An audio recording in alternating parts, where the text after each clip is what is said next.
The Philippines is a hotspot for natural disasters, with significant hazard levels for floods, typhoons, fires, landslides, tsunamis, earthquakes, and volcanoes. With climate change and rapid urbanization, the safety, habitability, and financial future of our cities and the buildings within them is deteriorating. We Filipinos are resilient people. But are our buildings resilient too?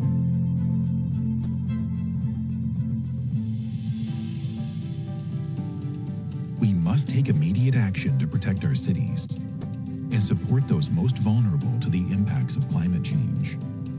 It's time to make the pledge to create a more resilient Philippines.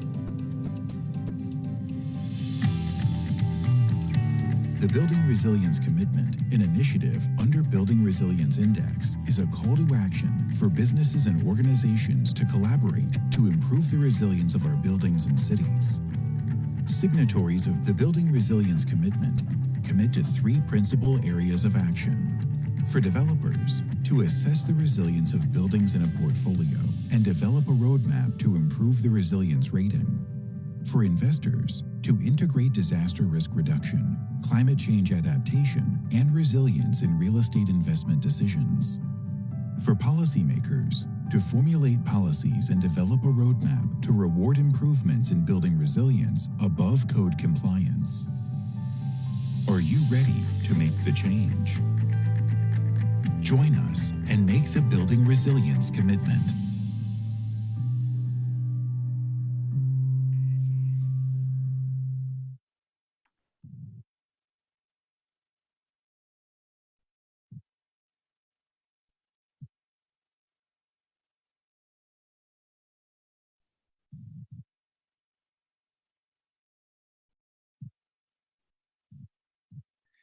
Good morning, everyone, and welcome to the Proptech for the Real Estate Industry, Proptech for the Philippines event by the Proptech Consortium of the Philippines. I am your host, John Aguilar.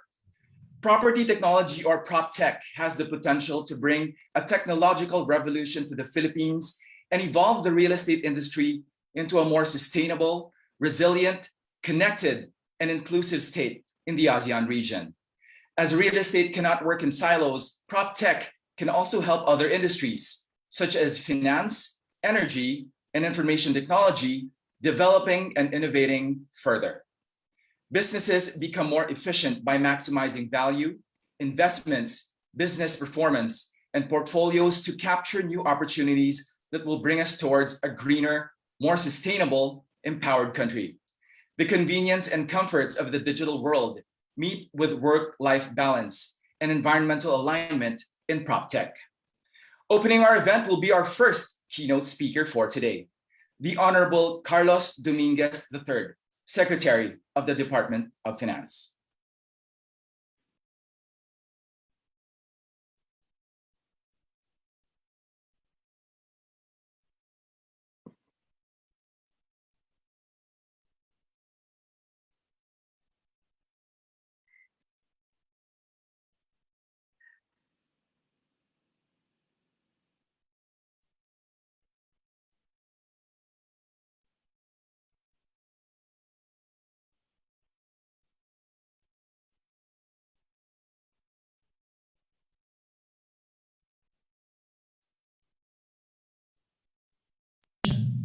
But it definitely is a recognition of necessity.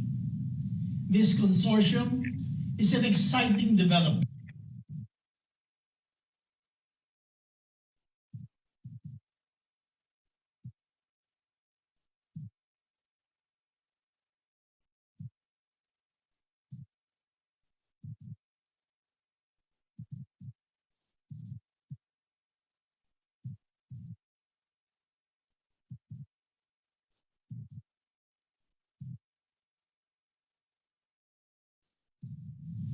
I congratulate President and Chief Executive Officer Emma Imperial of the Imperial Homes Group of Companies for establishing the Property Technology Consortium of the Philippines.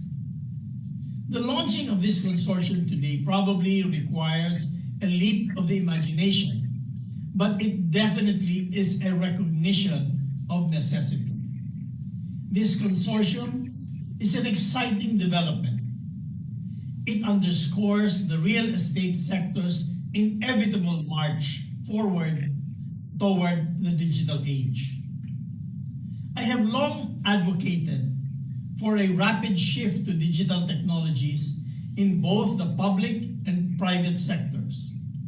This transition will enable more intensive interaction with consumers, quicker sharing of knowledge, and more efficient processing.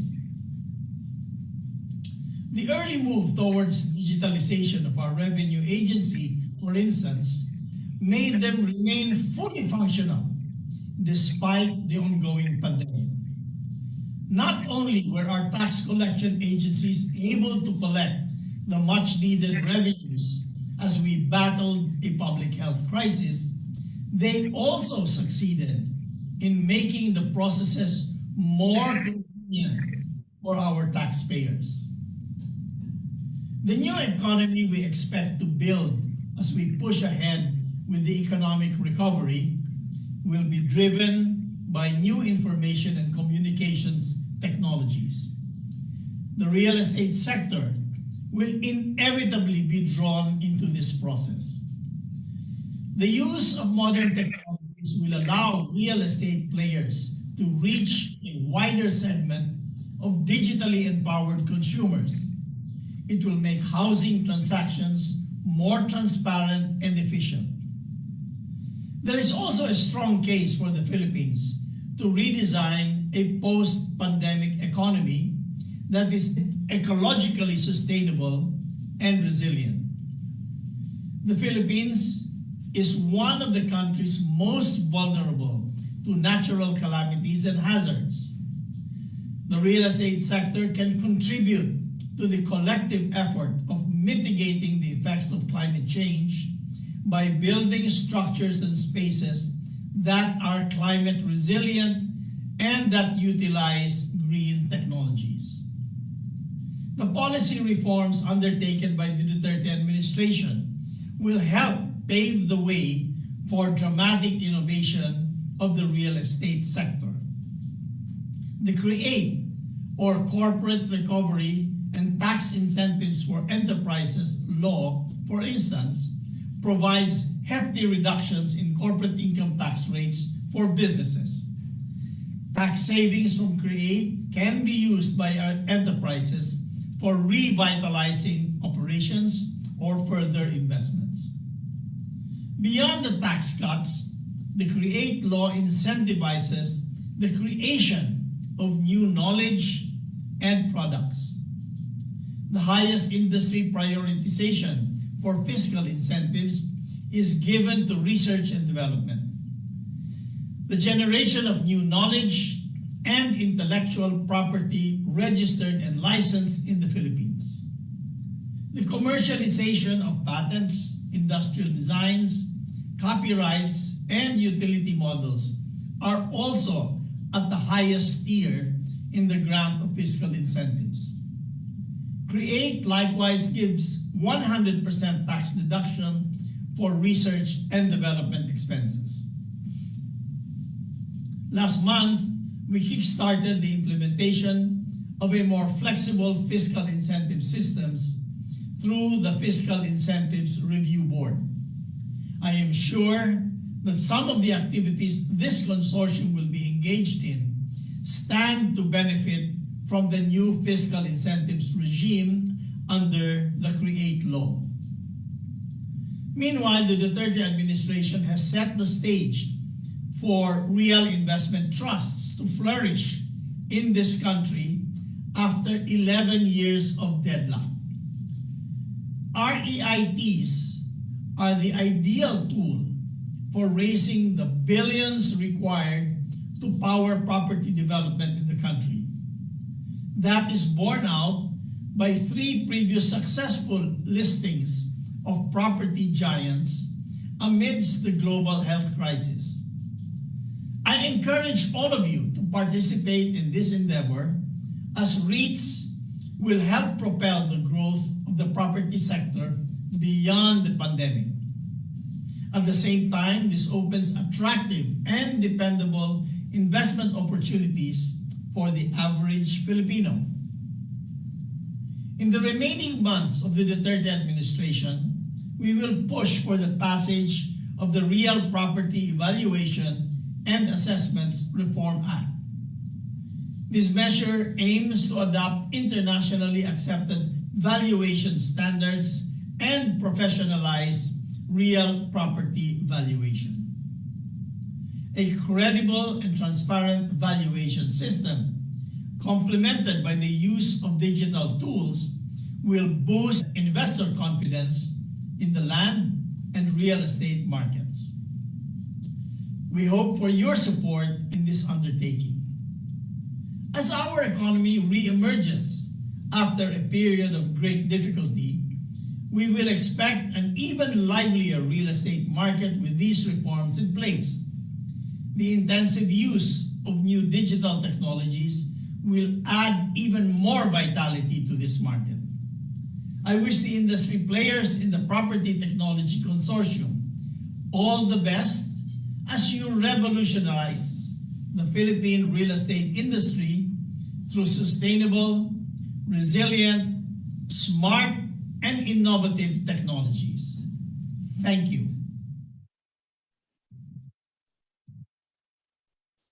Thank you for that wonderful introduction, Secretary Dominguez. Our next speaker is Ms. Agnes Divanadera, Chairperson of the Energy Regulatory Commission. Let's give her a warm welcome. Secretary Carlos Dominguez III of the Department of Finance, Secretary Eduardo Del Rosario of the Department of Human Settlements and Urban Development, Ms. Emma Imperial, Proptech Chairperson and Co-founder, Proptech Founding Directors, distinguished guests, ladies and gentlemen, good morning. On behalf of the Energy Regulatory Commission, I would like to bring the good wishes to this Proptech Consortium of the Philippines Incorporated on your official launching today. This momentous event, which highlights the ceremonial signing of founding member organizations of Proptech, is a silver lining for both the real estate and housing industries. These industries have been adversely affected since the COVID-19 pandemic broke out. The establishment of this Proptech Consortium is a stroke of genius and a game changer for the real estate and housing sectors, as it integrates sustainable, resilient, and digital technologies in real estate. With the convergence of the various leading companies and organizations involved in this consortium that will leverage on latest technologies, I am confident that the real estate industry shift to these digital technologies will be a successful endeavor. Meanwhile, the signing of a memorandum of understanding among the Department of Human Settlement and Urban Development, the Energy Regulatory Commission, and the Department of Energy for the sustainable and digital transformation of the housing industry is also a catalyst for change, as it responds to the call of the times as we fight against COVID-19 and mitigate the impacts of climate change. There's definitely a relationship between property and energy. There is a symbiotic relationship between these two variables or components because they go and exist together, and both cannot exist without the other.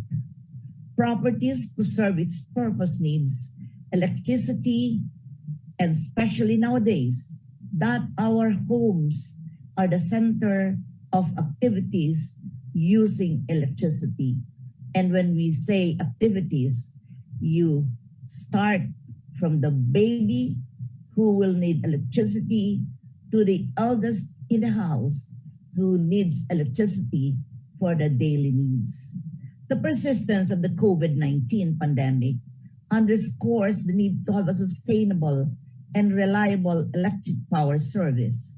Since the pandemic, our lifestyles have been tremendously altered, and shifting to electronic or digital technologies has become essential. Work, schooling or education, trading, meetings, and even medical consultations have been undertaken through digital platforms. Thus, electricity has been considered a basic necessity to survive in these trying times. In fact, the consumer profile has changed because as before, the demand for the commercial and industrial was greater than the demand for the residential sectors. This time, the residential sector has actually surpassed the demands of the commercial and industrial. In fact, the demand scenario now in July 2021, as borne by the records in ERC, it already surpassed the demand registered pre-pandemic in 2019. And therefore, what is the call for the day? We are called to innovate because of this sudden change in lifestyle, so the sudden change of doing things. We need to have the innovation, especially in the property and energy sectors, in order to meet the growing demands and cope with the transformation and developments that are happening in these industries.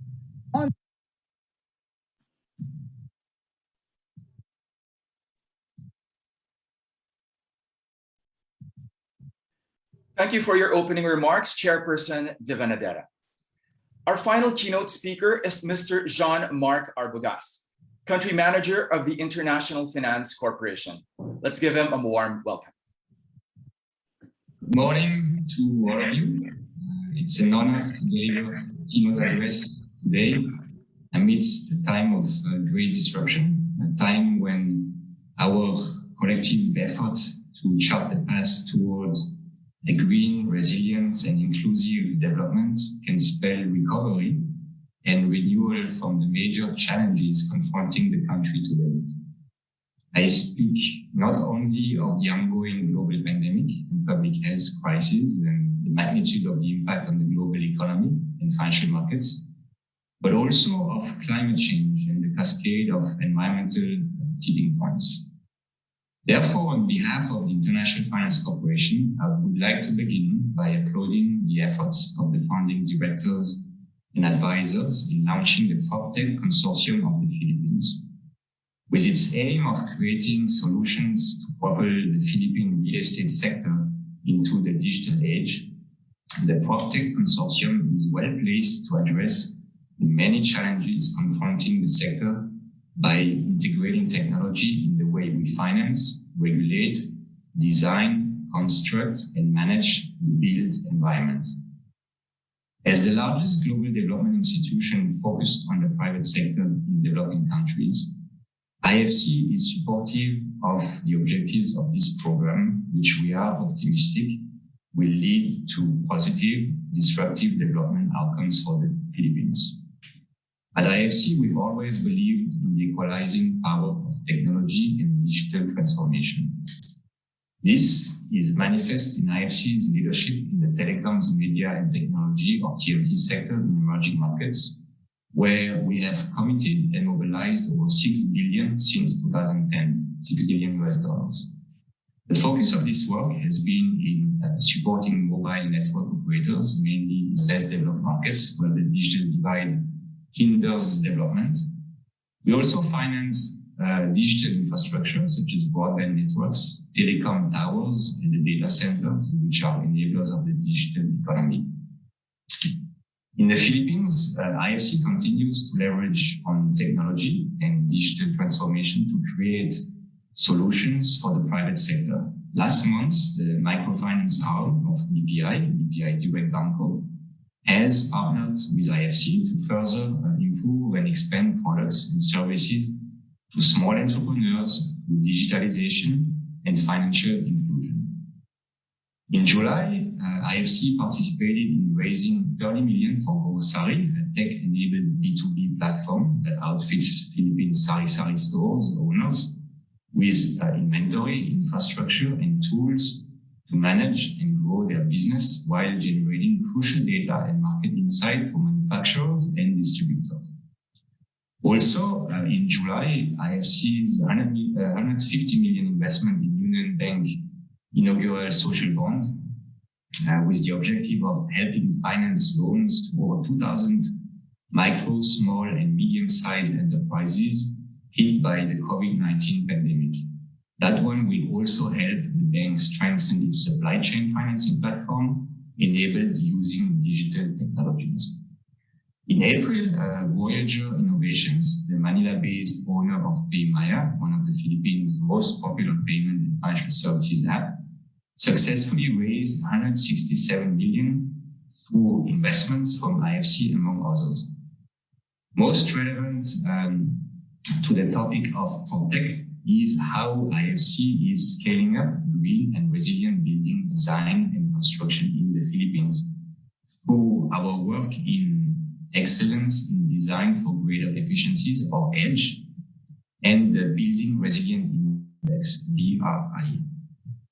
Developing countries like the Philippines encounter quite a unique set of barriers toward a green and resilient transformation. And at IFC, we believe technology has the potential to unlock many core benefits. EDGE, an innovation of IFC, includes a free-to-use online platform that facilitates and simplifies how real estate developers identify the most cost-effective sustainability measures to implement on their projects. As developers select these sustainability measures, the EDGE app informs the developer in real time how much the measures will cost and how long the payback period will be, considering the utility cost reductions. Such features can help developers make informed decisions toward decarbonizing their real estate portfolio.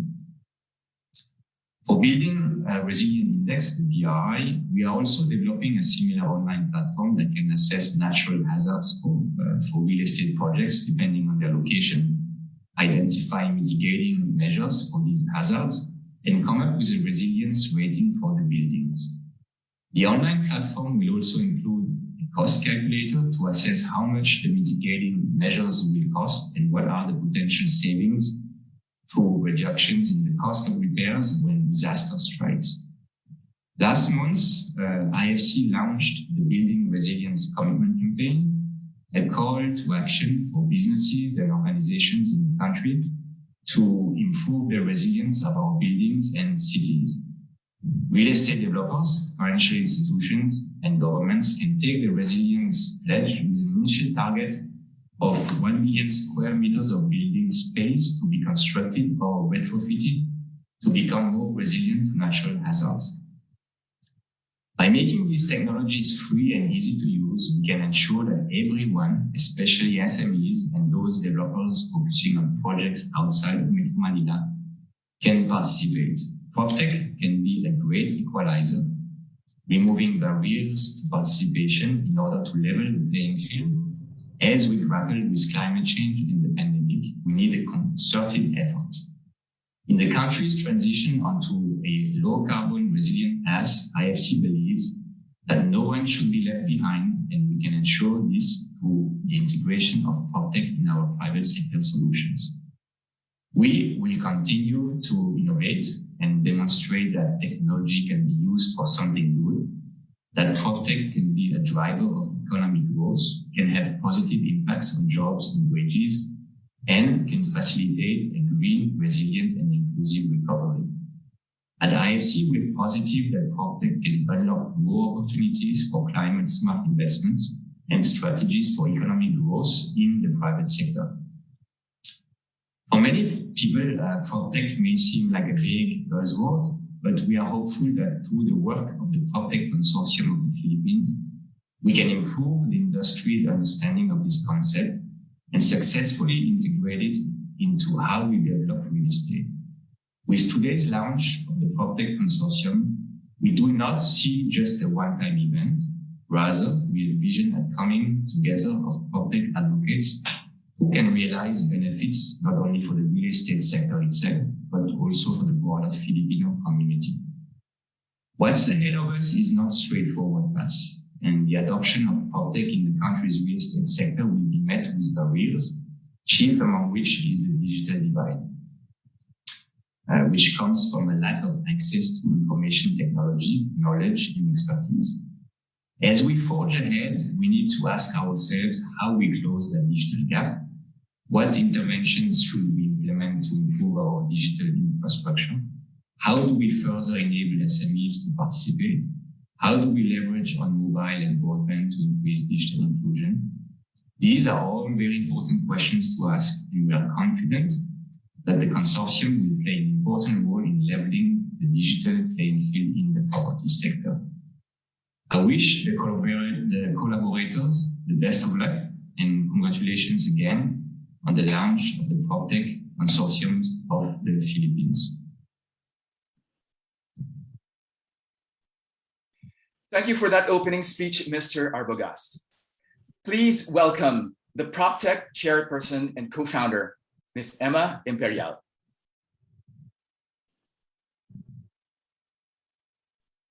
Welcome everyone to Proptech Consortium launch.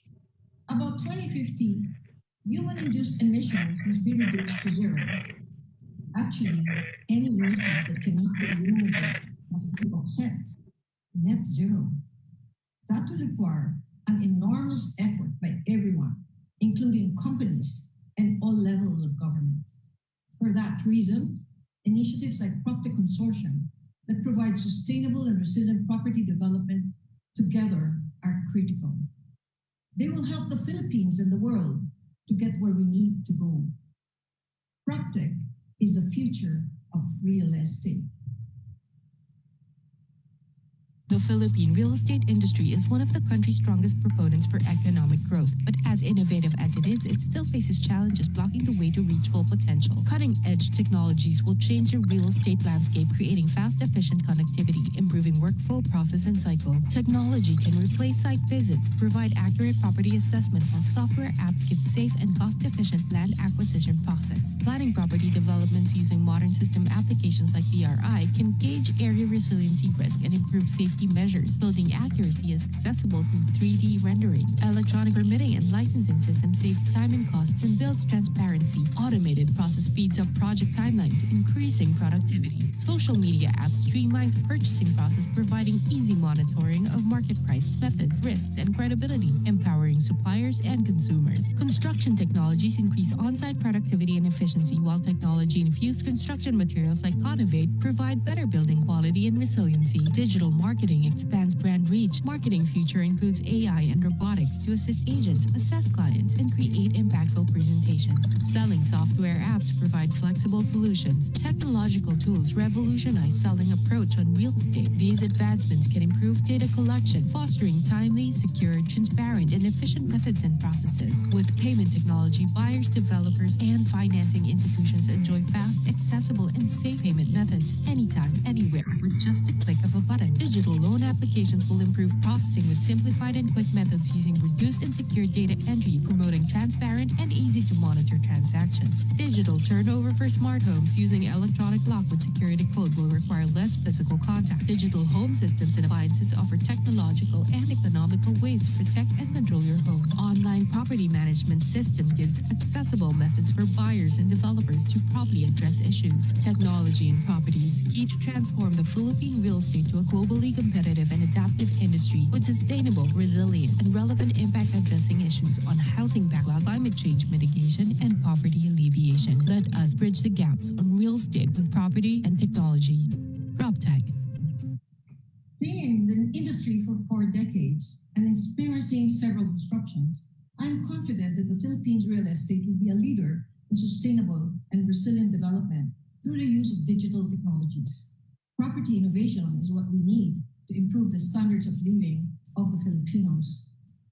I started my own journey in technology way back in 2011.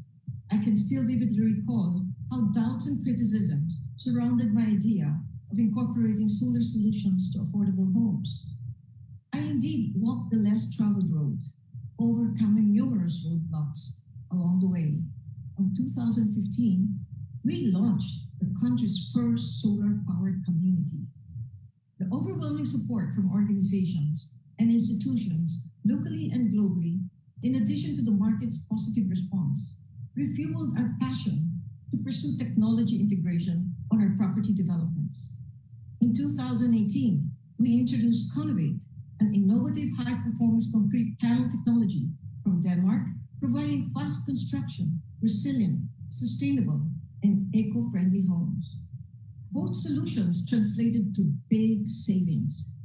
Conovate offers speed of construction, savings on maintenance and home repairs, and even medical expenses from its mold-free properties.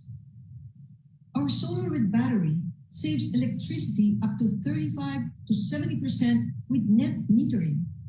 We even forecast additional 10% savings or more if we further improve our technology with Internet of Energy, smart home systems, and appliances.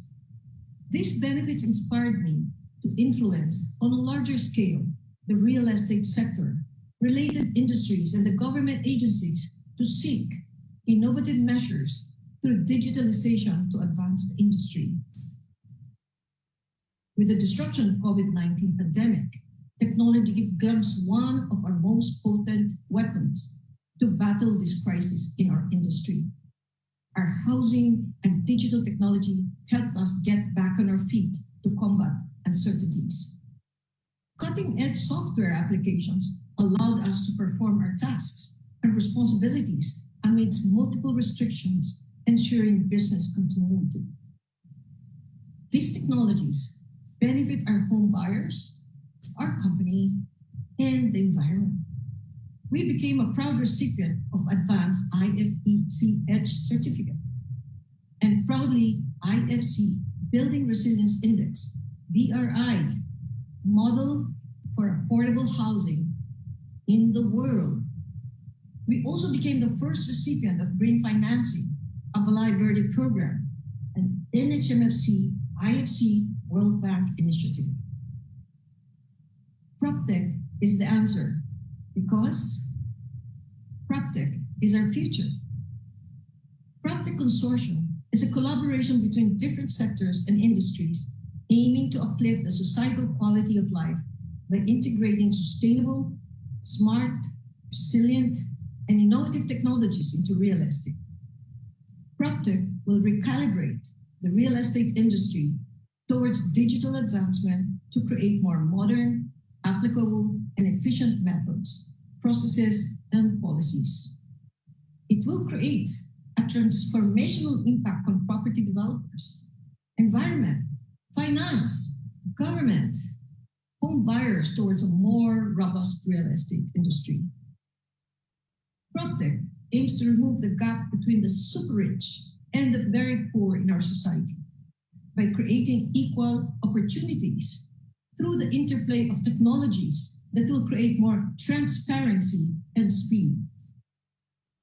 Therefore, I urge everyone in this Proptech Consortium to adopt the whole of nation, whole of government approach, love of country beyond money, fight to battle climate change beyond politics, and synergize all our resources, connections, capabilities, and influences to promote sustainable and resilient development that will take the Philippines and the world to where it should be. This is Emma Imperial, one of the founders of Proptech Consortium of the Philippines and President and CEO of the country's first Proptech developer, Imperial Homes Corporation. Mabuhay tayong lahat.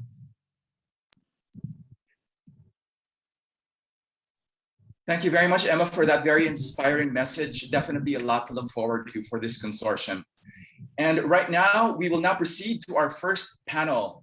real estate, current state, and propelling it forward. Let me introduce our speakers. First, we have the chairman of Organization of Socialized and Economic Housing Developers, Marcelino Mendoza. We also have the National Home Mortgage Finance Corporation President, Carlo Luis Rabat. The Vice President of Asia Pacific Cities in ACOM, Sylvester Wong. The President of Damosaland, Ricardo Lagdameo. And finally, the Chief Executive Officer of NEO, Raymond Rufino.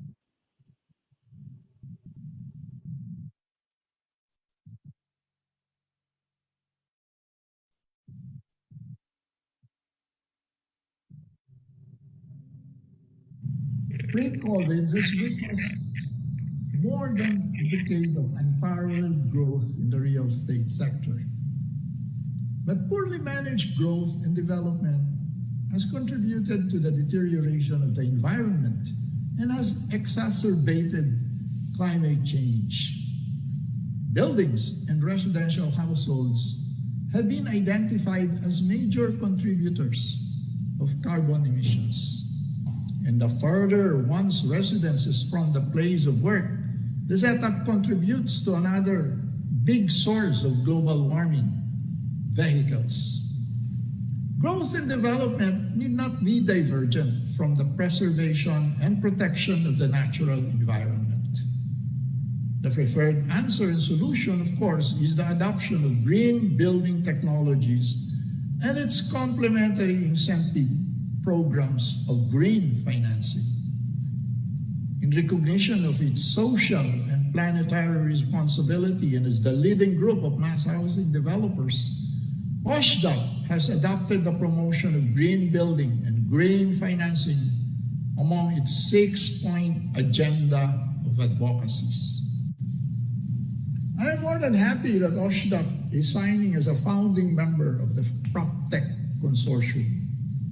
We have to scale up the conversation on Proptech technology among players in the real estate industry. We are also happy that the Department of Human Settlements has taken initiatives along this line with its Balay Verde program. With the emergence of technological advancements, especially in information technology, we are optimistic that the digitization initiatives that are currently undertaken by Proptech and even those in building development will be greatly beneficial to the real estate sector. In utilizing and developing available digital tools, we can achieve efficiency with our major regular processes and transactions, which can maximize productivity on the part of developers while bringing convenience to clients and prospective Filipino home buyers. Especially in time where the world is adapting to remote work setup, digitization of processes can be a revolutionary tool in real estate in areas such as marketing and permitting with government offices. Furthermore, advanced technology can also be utilized in exploring sustainable and cost-efficient housing, especially for low and middle-income families. With the collaboration of existing and indigenous building practices and the digital innovations in engineering and architecture, the idea of sustainable and environmental-friendly homes for all Filipinos will no longer be a dream, but a norm in the years to come. With the evolution, especially in the time of COVID-19 pandemic, social media and digital communications has proven to be very effective in communicating messages not only to personal contacts, but also to a larger population, which can be powerful in relaying advocacies in the housing sector.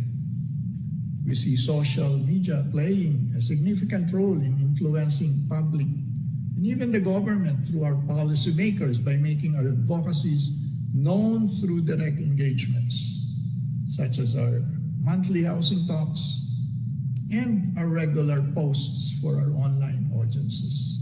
We hope that the continued progress in communications technology and our messages and our advocacies will reach more people in further places within and outside the country in the interest of the Filipino buyer and the Filipino housing sector.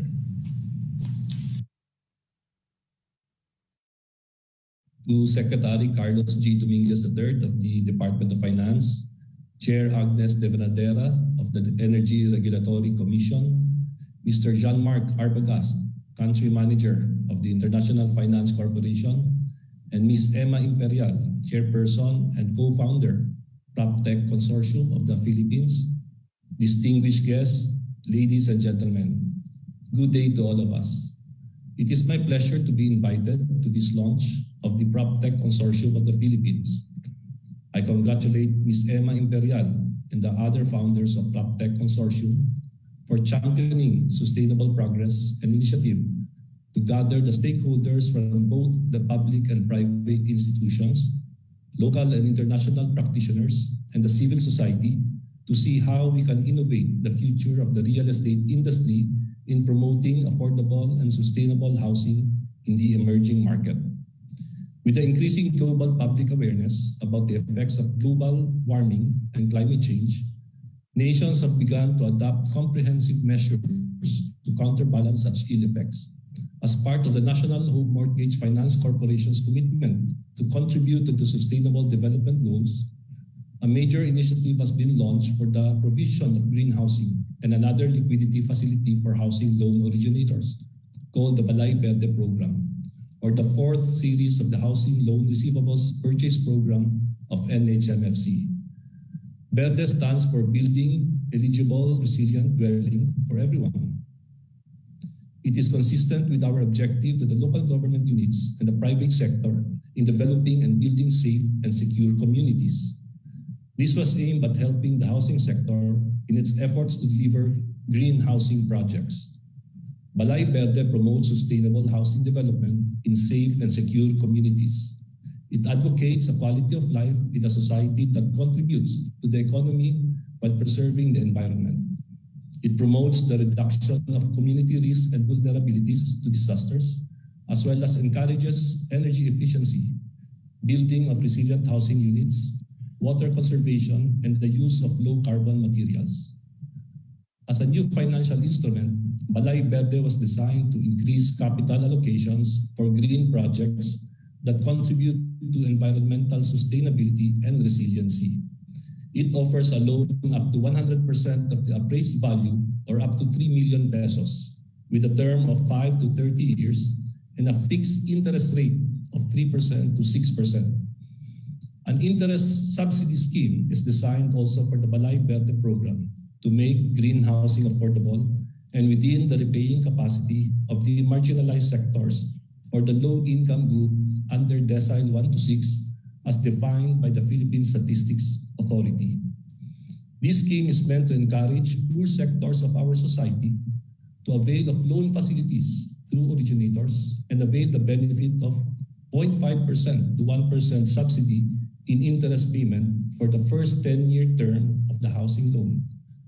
Another demonstration of NHMFC's commitment to leading and innovating in green finance is the issuance of green bonds, or the so-called Balay Verde bonds, pooled from the existing housing receivables. The securities from the bond issuance shall be classified as green bonds, which comply with the ASEAN Green Bond Standards, or GBS, wherein proceeds shall be earmarked exclusively to finance or refinance new and existing eligible green projects that meet regional, national, or internationally recognized standards or certifications. The housing receivables pooled from the Balay Verde program shall be used for the succeeding securitization issuance, backed by green mortgage-backed securities. The NHMFC has partnered with EDGE, or the Excellence in Design for Greater Efficiencies, to independently verify and certify that the green and sustainable standards are met, and guarantees that at least 20% efficiency for energy use, water, and embodied energy materials compared to baseline building has been achieved. With these green building certifications for housing projects, the investors are offered a reasonable way to positively support sustainability while investing in a relatively low-risk instrument. These innovative financial products will augment the needed funds to keep the housing sector vibrant.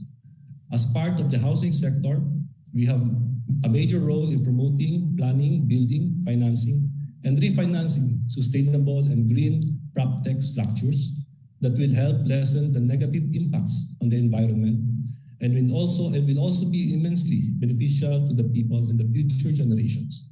Once again, kudos to all the men and women behind this ingenious technological innovation in shaping the green and sustainable real estate market. Thank you.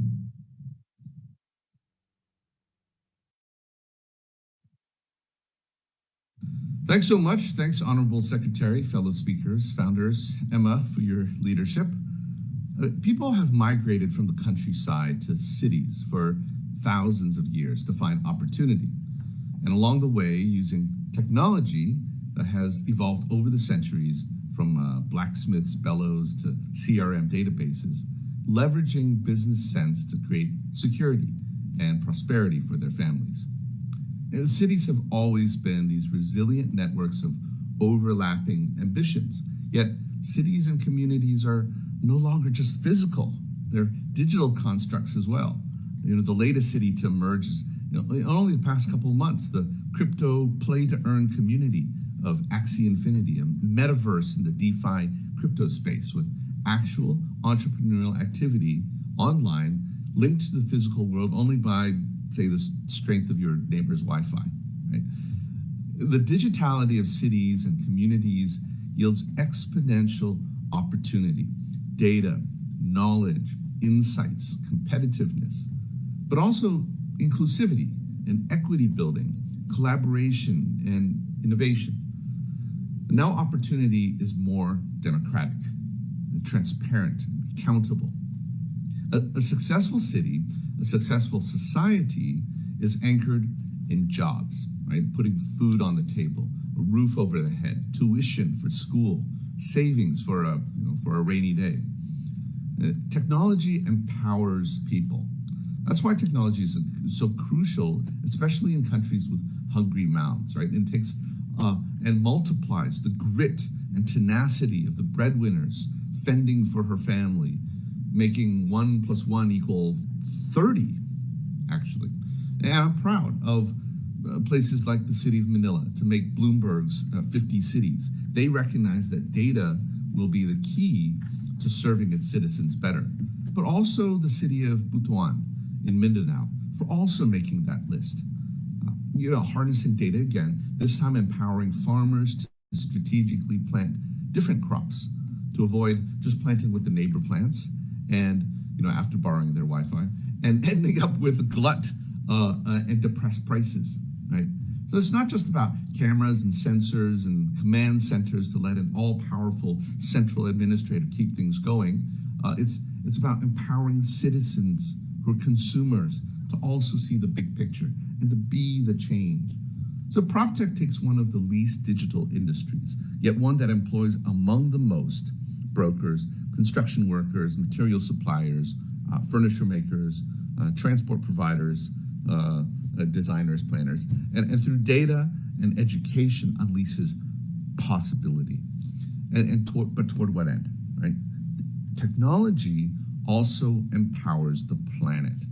Property and buildings, their activity contribute a good 40% or more of the world's carbon footprint, and embodied carbon in concrete and steel, construction activities, energy to run facilities, transport of people and goods to and from, even the demolition or hopefully the perpetual reuse of these places. But we know that doesn't always happen. Proptech also harnesses data to reduce time, improve safety in construction, source local, lower carbon materials, reduce energy and waste, harness renewables, improve choices for walking, create marketplaces for tenants to be more efficient, but also to reuse all that material and furniture as everyone starts moving around. See, data is at the heart of all of this. I've written about it in AECOM's Digital Cities series. Just find it on LinkedIn through me, about strategic outcomes needing to drive technology, not the other way around. And we ask 5 key questions for all of this. To what outcomes? How is it customer-centric? What kind of ecosystem can be enabled? How is data governed? And in commercialization, how does it benefit all? And Proptech brings strategies and chess moves for owners, skills and opportunities for workers, values and choice for consumers, empowerment for families, and execution of visions for cities. So besides AECOM, I'm also part of FinTech, Climate Tech, Proptech, and an internet bank for financial inclusion, a cloud-based property management imbued with sustainability principles, a materials marketplace for contractors and suppliers to access ESG practices, decarbonization through crowdsourced securitization, all these. My biggest advice to these startups is that they are part of an ecosystem. Partner up, right? Collaborate, don't reinvent the wheel. They themselves, and yourselves, Proptech community, are a city ourselves, with also overlapping ambitions. And very important shared missions: resilience, decarbonization, inclusivity, and opportunity. So we at AECOM, we're trusted to help private and public sector achieve sustainable legacies through insights and science and technology. And we are excited to help empower this community, this city of Proptech champions for the nation. So congratulations to the Proptech Consortium of the Philippines for linking property, cities, and technology, and most importantly, communities, as we burst forth in recovery stronger than ever. Thank you.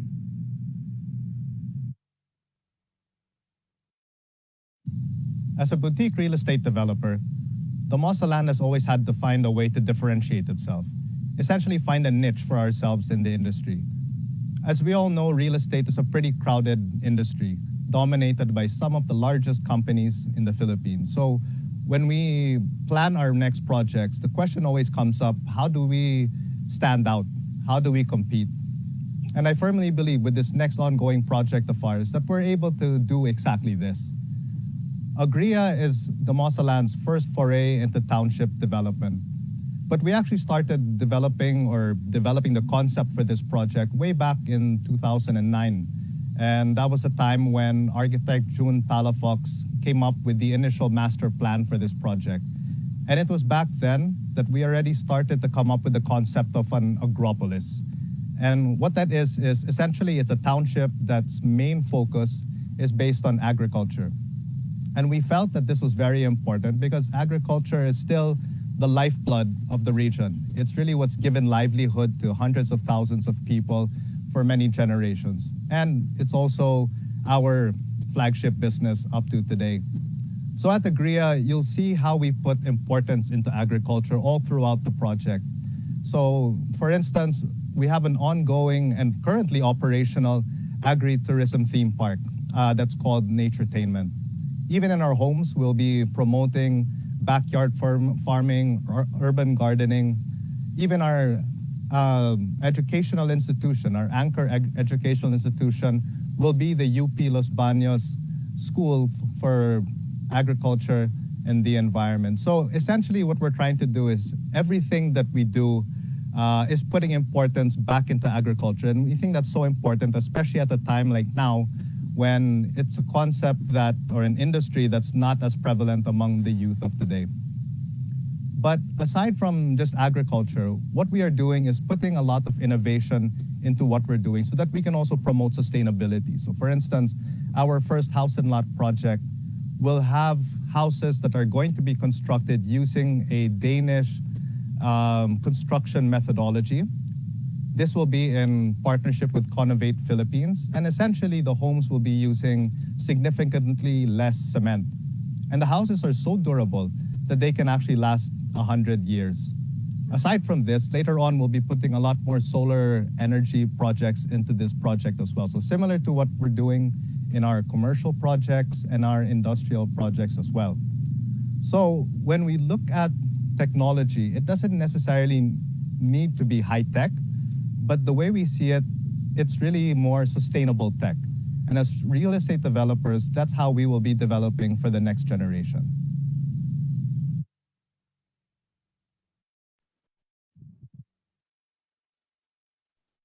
Thank you very much to all of our speakers. We shall now proceed to our moderated Q&A panel. May we call on all our speakers to come on screen again to answer some of the most pressing questions that we have today. Moderating this panel will be Proptech Founding Director and Head of Strategic Partnership, Magpie IM, Ms. Josephine Romero. All right. Thank you very much. Thank you very much, John, for this. This is an exciting day. Shall I introduce the speakers or shall I ask you to do that again? Go ahead, Jopin. Okay, Floor is yours.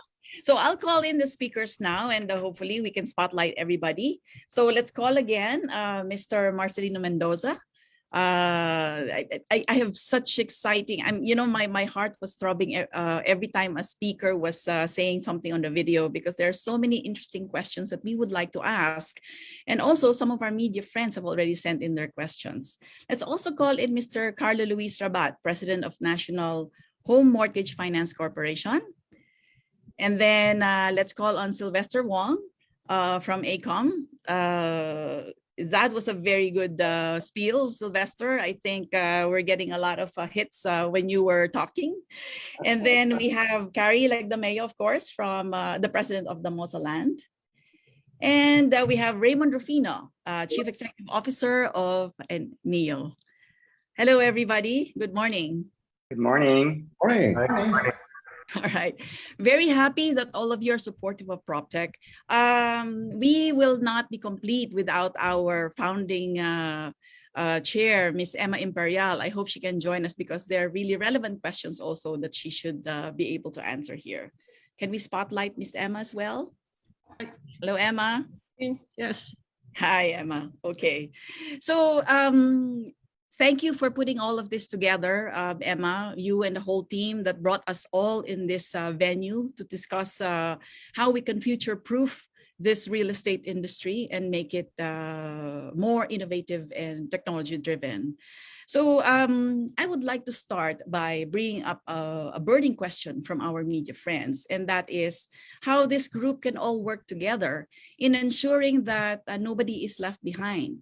There is fear that because innovation and technology is something that usually the more educated or more affluent people are interested in, that the other sectors or other classes in the Philippine society will be left behind. So I'll throw that question to everybody because as you were explaining the very specific programs that you had in your companies and your programs, I think there are relevant answers there. Emma, I'll start with you.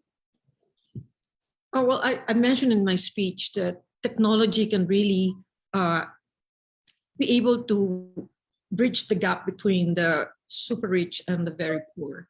And I think Sylvester Sly also expounded on that if we have a lot of transparency and speed in our development world, we can do more. So currently, the industry is having huge backlog in housing. And for probably a 6.7 million housing backlog, we can only produce about 200,000 a year. So there is really that kind of challenge to us. And what we do is that the technology can really bring, the less fortunate among Filipinos this kind of opportunity to have houses that are world-class and also sustainable. So I think that's the way we can really touch the lives of the Filipinos with this Proptech consortium. Thank you, Emma. It's really making sure that they feel that they are able to participate here. Somebody that actually feels the pain points in the industry because of their grassroots connection would be Mr. Marcelino Mendoza, who is part of the Organization of Socialized and Economic Housing Developers. Sir, maybe you could also give us some insights on how we can be working together. Yeah, there is a lot of scaling that we have to do, and this comes at a very opportune time.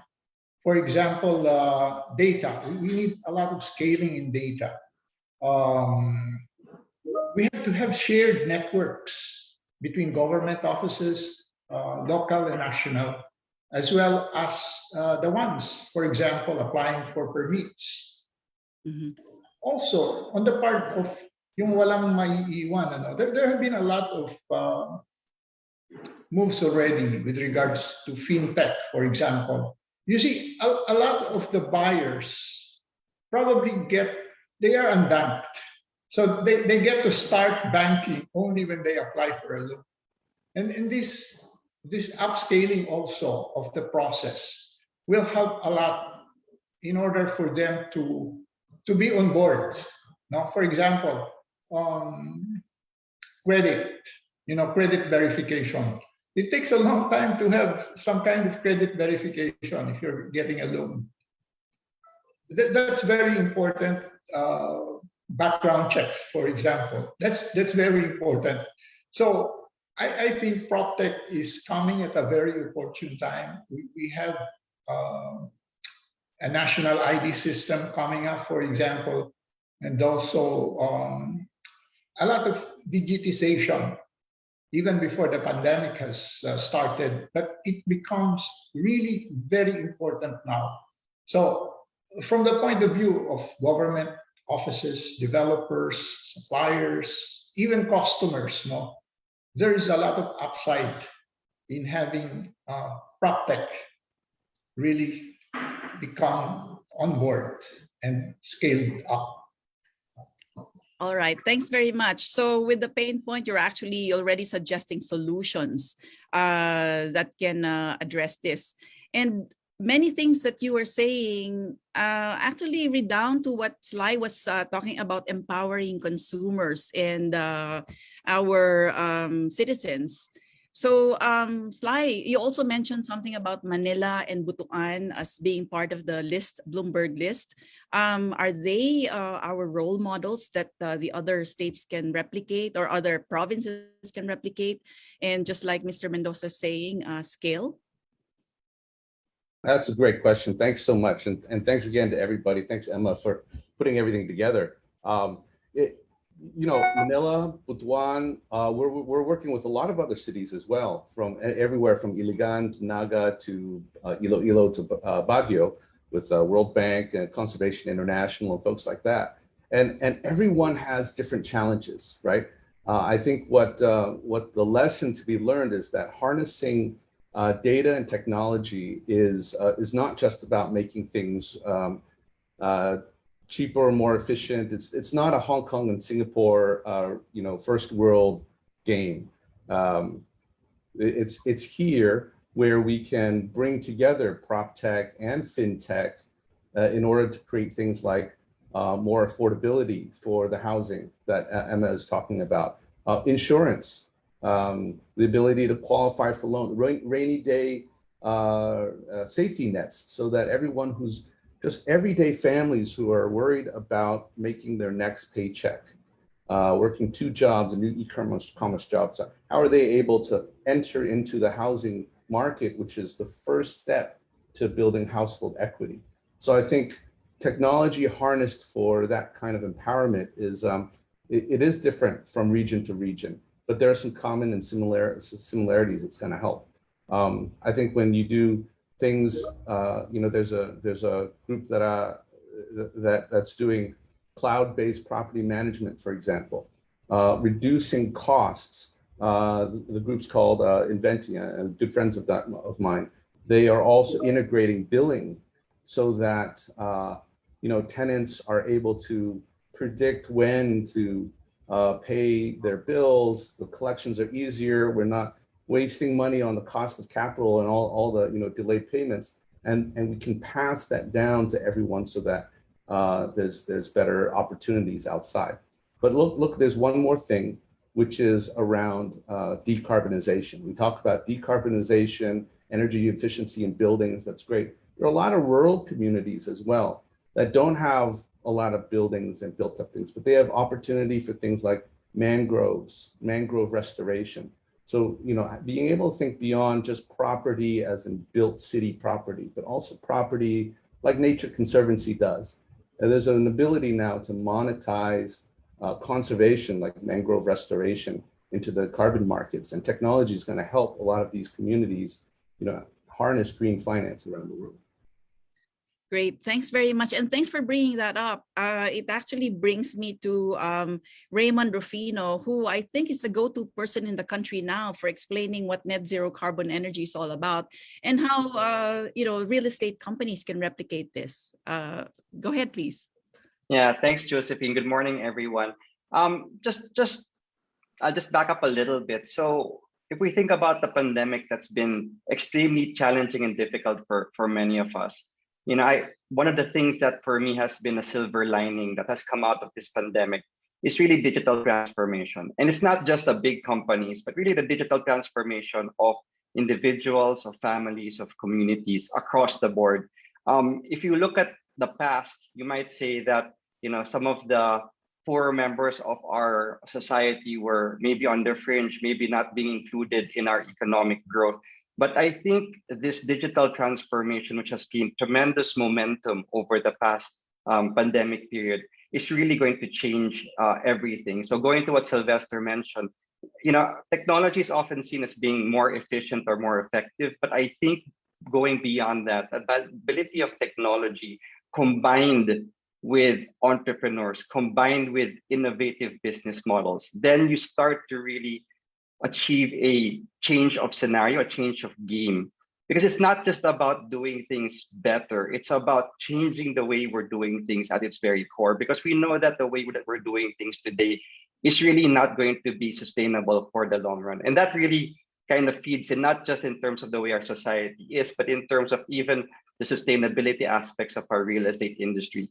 We know today that the way that we design, build, and operate buildings is not going to be sufficient for us to prevent the climate catastrophe that is coming. If we are to prevent that, that very scary, increase in global temperatures, then we need to focus, in my view, on green, resilient, net zero buildings. And yet, how many of our buildings today in the Philippines hit all of those three important aspects? How many are green? How many are resilient? How many are net zero? Well, only a handful. And that's scary for us because this is what we need to be focusing on. And if we want to go green, if we want to become more resilient, if we want to aspire for net zero, technology is going to be a critical partner for all of us to get there.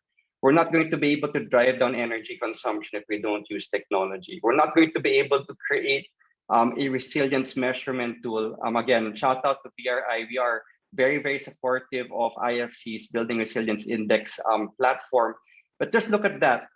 Today, if you ask people how resilient is our real estate industry, no one can give you an answer because there's absolutely no data industry-wide on the level of resilience for our buildings.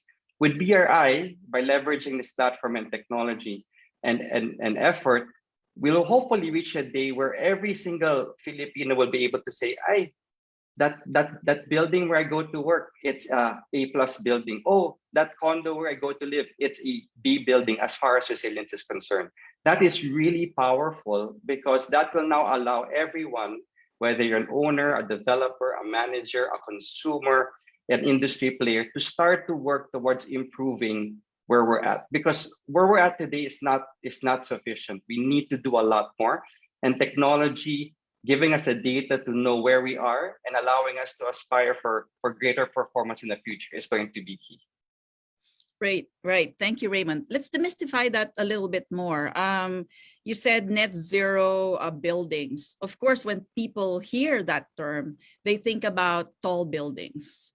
But we know from Emma's projects that can be done for people living in regular houses, right? How can that be? How does that look? Absolutely. So let me just explain net zero in very simple terms, right? When we talk about operational net zero, so there's a lot of definitions of net zero, but I think the most relevant for us in the Philippines today is talk about operational net zero. And that really just involves three important things. First, you want to reduce all of the power that you're using in your building. It doesn't need to be a tall building. It could be your home. It could be your school. It could be your hospital. It could be any building structure that uses power, the first thing you want to do is try to drive down that energy consumption, right? Try to reduce it. The next thing you want to do is you want to optimize, right? You want to optimize your building and put in whatever technology you can to make sure that even after reducing that demand for power, you're operating as efficiently as possible.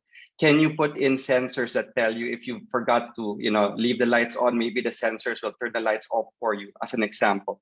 And the third important piece, and the most critical, is go for renewable energy. Now, whether that is putting solar panels on the rooftop of your house, or actually purchasing power from a renewable power provider or generator, then you are now able to say, I've reduced my power, I've optimized my building, and then I get all of that demand from a renewable energy source. Once you're able to do that, then you become net zero. So I think it's a very, very important commitment our industry has to make in terms of trying to go for net zero for all of our buildings, because this is one of the most impactful ways we can keep that climate catastrophe from happening. Great, thank you. That's a very excellent and clear explanation. Now, one of the other sectors, just like real estate, that sometimes is called ones that left behind, it's agriculture. And I think Carrie Lagdameo has found a way to fuse those two together and make a successful model. Hi, good morning, Josephine, and good morning to everyone out there. It's very interesting that us here in Mindanao, in the Davao region, where agriculture is so prevalent, and so essentially we are, I guess, green people, or we appreciate nature a lot.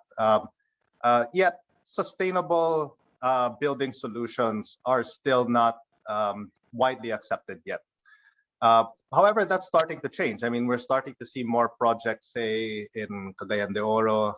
There's a few here in Davao that are starting to obtain green certification. So I think that will really be the norm, hopefully, in the next few years. I mean, we normally adapt best practices that we see from Luzon, Visayas, and even other parts of the world. No? And so we're hoping that by really changing that mindset and changing the culture of how we do real estate, people will really start to buy in. And I think that's our challenge right now, is how do we gain acceptance from our own internal team, and then it's eventually from our buyers as well. No? So it's really changing the mindset, changing the culture, and eventually I think we really will be adopting these things. So just to add to what Ms. Emma was mentioning earlier, we are also adopting building solutions that are not necessarily for a higher end market. So we have some mid-priced housing projects that are using sustainable building solutions already. Later on, we'll also be using solar panels on these homes as well. No? So it's not necessarily just in the office buildings that that we're constructing, or the solar panels on our cold storage, for instance. We're actually using this on a housing project that, for instance, can cost anywhere between 4 to 6 million pesos. So it's not a very, very expensive product. It's something that's very affordable to a wide market. And so now they're able to participate in this whole concept of going green. So we hope to see more of that. I do believe that, as Mindanaoans and as with people that have agriculture and the environment in our hearts, I think the adoption will be hopefully quite. All right, thank you. And I totally agree. As one of you mentioned earlier, it's also the entrepreneurial mind that is now prevalent among Filipinos, not just those who are used to doing their trading, buying and selling, and the businessmen that we were. I think everybody now is into that kind of a problem-solving mindset, where they look into different parts of life to solve all of their problems. So great. There is, it's clear, I think, from what the entire panel has just stated, that there is room for everybody here and that the housing glut can be addressed. It is for everybody. It is not just for those who are into this new and innovative things, but it's an inclusive program.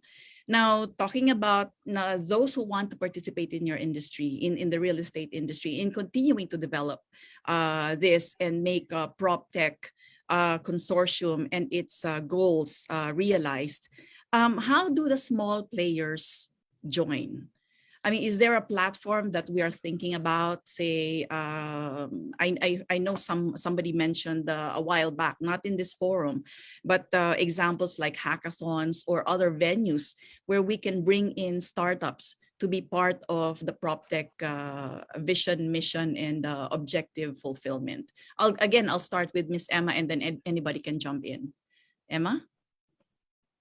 We have an initial talk with some big players. Sorry, can you hear me?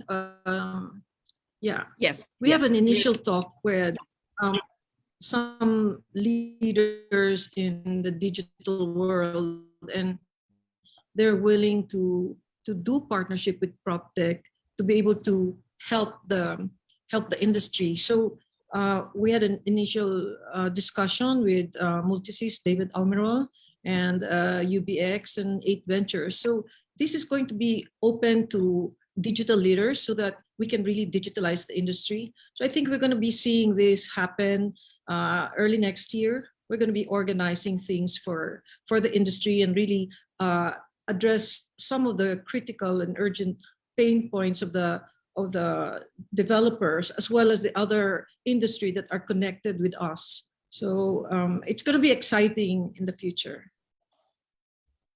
All right. Thank you, Emma. Anyone else who'd like to make some suggestions or have been starting some conversations regarding this? Small players would also like to be part of it. How can they join? Because they are, saying, Sly said, do not reinvent the wheel, but it seems like only the big players are able to participate. I can say a few words on that, Josephine. I think our view is that in order for a lot of these companies to be successful, they need to work closely with their potential customers, right? So for NEO, one of the things we've been doing is we've been very open to doing pilots.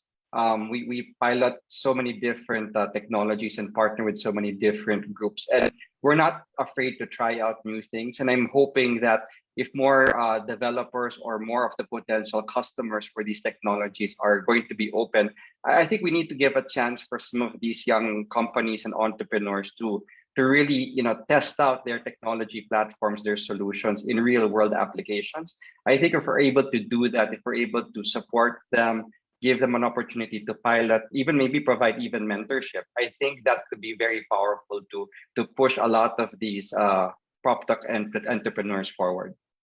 Great, thank you. Carrie, are you using any small startups or providers?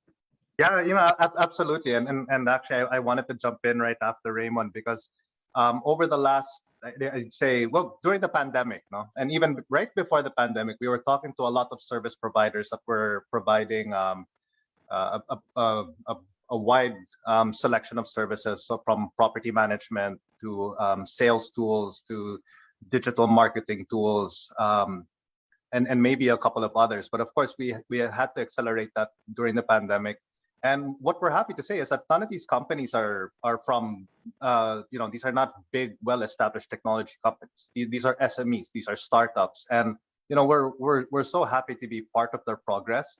I think one good thing about that also is that you're able to one, to mentor them, but second, you're also able to customize your own or to customize the service that you're receiving from them.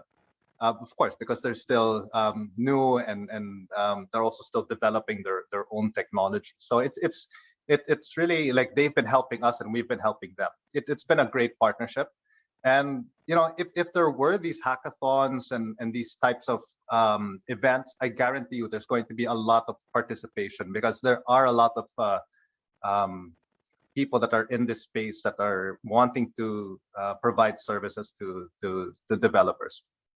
All right, great. Thank you. What about you, Sly? You're seeing a lot of examples, not just in the Philippines. What do you think? It's a great question. I mean, and everybody's getting into venture and understanding that great founders are coming from answering real pain points as Raymond is talking about. If you can answer the customer-centric pain points, often because you run into it yourself, then it's very genuine, and everyone's gonna find that. You know, even ACOMS has a venture arm where we're buying a small. We're investing in a small LiDAR company that collects construction data. We're looking at transport data. It's all around data. So I think the Proptech and the technology ecosystem here in the Philippines is phenomenal. It's really at its rising period right now. Everybody thought, oh, Singapore, because there's a lot of government funding and so forth, but it's a very small market. We have 110 million people here to solve problems for. And so I think a lot of great things are gonna come out of it. I'm looking forward to meeting a lot of you who are on the call who have really cool ideas, and maybe this Proptech Consortium can be a great platform to uplift many. Thanks. Yep, you're right. I think we do have a lot of listeners interested. There's about 500 people now, both on Zoom and in our Facebook Live. So we'll wait to hear from them.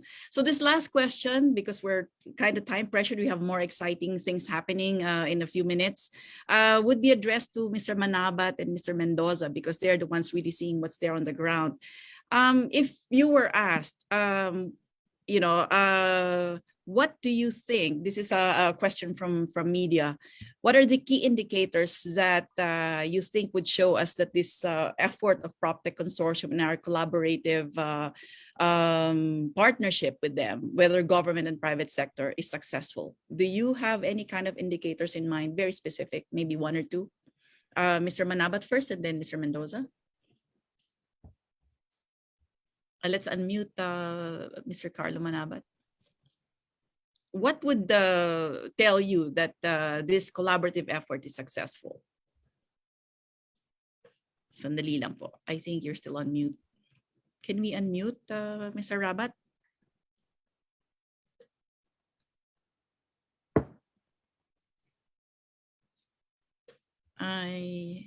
Have you found the unmute button po?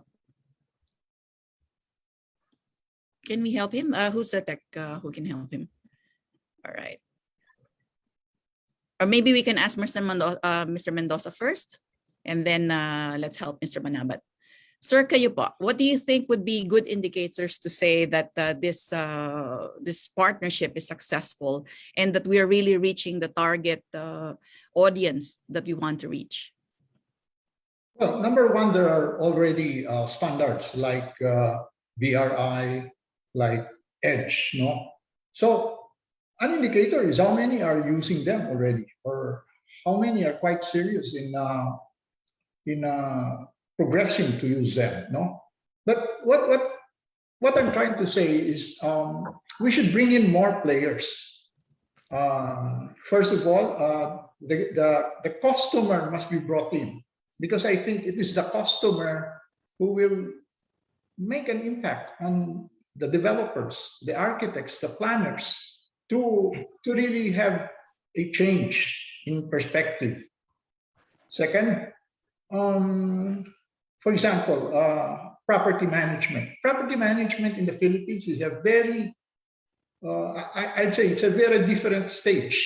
If we want to bring in, let's say, indicators on how successful we can be in green technology and net zero carbon, we have to have a good property maintenance sector. This is something that it's quite lacking in the Philippines. Then there will be a lot of indicators already where we can bring in, you know, scorecards. So this is very important. Second, the regulatory framework must be there. It is very important that government as well as legislation take the proper regulatory framework with regards to standards, with regards to consumers.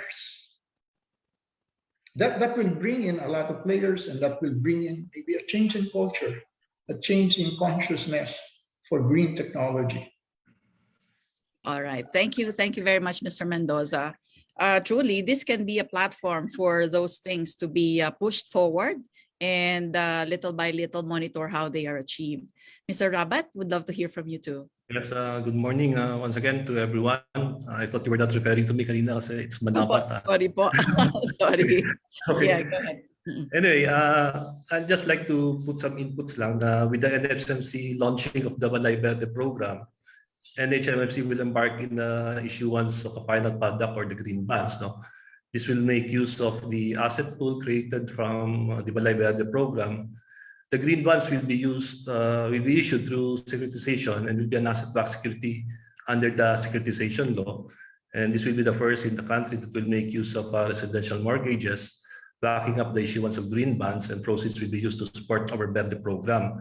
So hopefully, considering the increasing global awareness on the ill effects of the climate change, we believe that home buyers would prefer a safer and disaster-resilient homes and communities as such that it will support green projects such as what consortium is doing right now. No? So hopefully a lot of originators or developers will be encouraged to produce more green and resilient home development projects. Thank you. Right. Thank you, sir. And there are some people actually asking already how they can get in touch or be part of that program that you mentioned.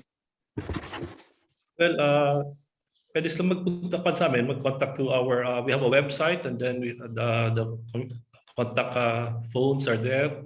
We have our email address, and then we have the securitization group ready naman to coordinate with them. All right, thank you. So the same question was also asked of IFC.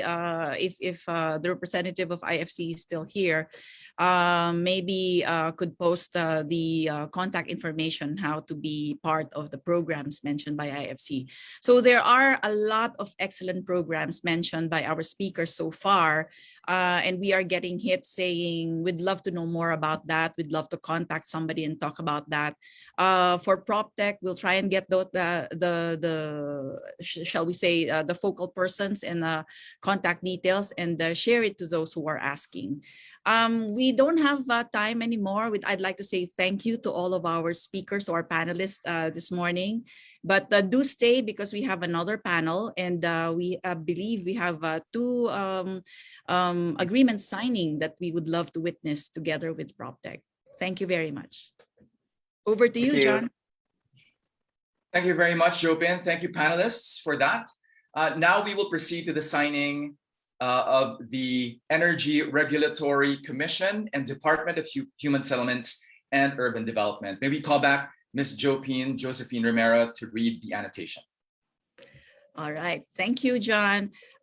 So this agreement is a milestone agreement for private sector and government to partner together and collaborate. It's an understanding to collaborate and complement each other to jointly assist the Proptech Consortium in fulfilling its vision, mission, and objectives to transform the country into a more sustainable, resilient, and digitally connected, inclusive nation. So please note that this agreement has already been pre-signed by our partners, Chairperson Agnes de Vanadera of the Energy Regulatory Commission, and also our very first Secretary of the Department of Human Settlements and Urban Development, Secretary Eduardo Del Rosario. It is also being routed with very strong support from the Department of Energy, Secretary Alfonso Cusi. So are we showing a video of the signing?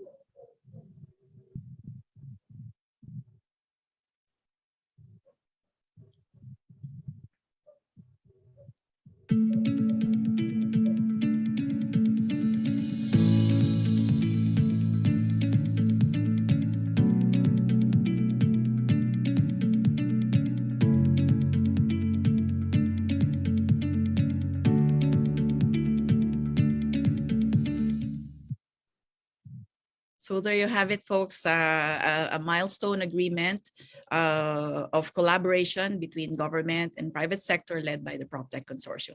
Thank you. Thank you very much for that, Jopin. And we will now proceed to the second panel for today, Real Estate Technology and Innovations.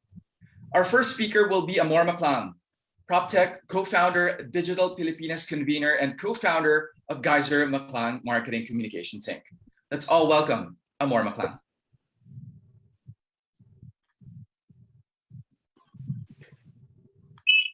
Hi, John. It's really great to be with family right now. And that's exactly how I see the coming together of technology and also real estate. Um, when I co founded the Proptech Consortium of the Philippines, with who will go down history as the mother of Proptech in the country, Miss Emma Imperial, we both knew that, like any great and successful marriage, it wasn't going to be easy. See, I come from a very lucky vantage point, which is both technology and real estate. And growing up, allow me to be very personal and sentimental about it. My father, Ver Maclang, has devoted his life to advocating, especially the socialized housing sector. And it was all he knew to do for almost 30 years. At 8 years old, I would sit outside the office of then president of the National Home Mortgage Finance Corporation, Mr. Ramon Albert, and then subsequently Mr. Roberto Alvarez. And I was an inquisitive and impertinent 8-year-old who'd ask questions about housing. I suppose not much has changed, right? And in my opening, I'd like to really pay homage to many of those who passed on during the past pandemic, including someone who I would always travel for, Mr. Jose Capepe Manalad of NREA, who just recently passed this last year. And I see here great friends and family members in the industry, such as Sheda. Thank you to partners such as RJ Ledesma and its various presidents who's allowed us to serve. More recently, when who to me is the youngest and most inspiring mover and shaker in this industry, Mr. Raymond Rufino. Yes, all my friends know I have this habit of making them very uncomfortable by talking about them behind their back. Who, as Jopin very, very correctly pointed out, is not just the go-to person, but for me is the father for sustainable real estate in the country. I was happy to have served for 3 terms under the Urban Land Institute under his leadership and that of Buds Wenceslao. Asiana, as you know, will give rise to what will be the biggest smart city in the world. The Visayas and Mindanao region has its own share of champions. And we have one of them today, Mr. Cari Lagdameo, who is relentless in championing that region. And it's not just Davao that's seeing meteoric growth. In the Visayas, the Proptech whiz, Tonton Luterio, the legendary phenomenon that is Filipino homes. He's taken it to the streets, literally, in activism to create for and advocate for changes and reforms, especially in the way we champion the most underrated players in the industry, the salespeople. Last but not the least, probably the most underrated person in this group, who you all see as the host, Mr. John Aguilar, who's fastidiously documented the rising of the real estate industry through his multi-award winning Philippine Realty TV. The contribution of this industry is incontestable. Then came COVID, and we were fearful greatly for what the pandemic would do to this industry. But what can the real estate industry learn from technology, specifically fintech, which at the end of the day is just the movement of money? So yes, I'm going to try to go very Jerry Maguire on you, or was it Cuba Gooding who said, "Show me the money"? The real estate companies today are faced with a new type of customer, one whose purchasing habits are not just based on location, because right now in a work from anywhere scenario, location probably takes a secondary seat.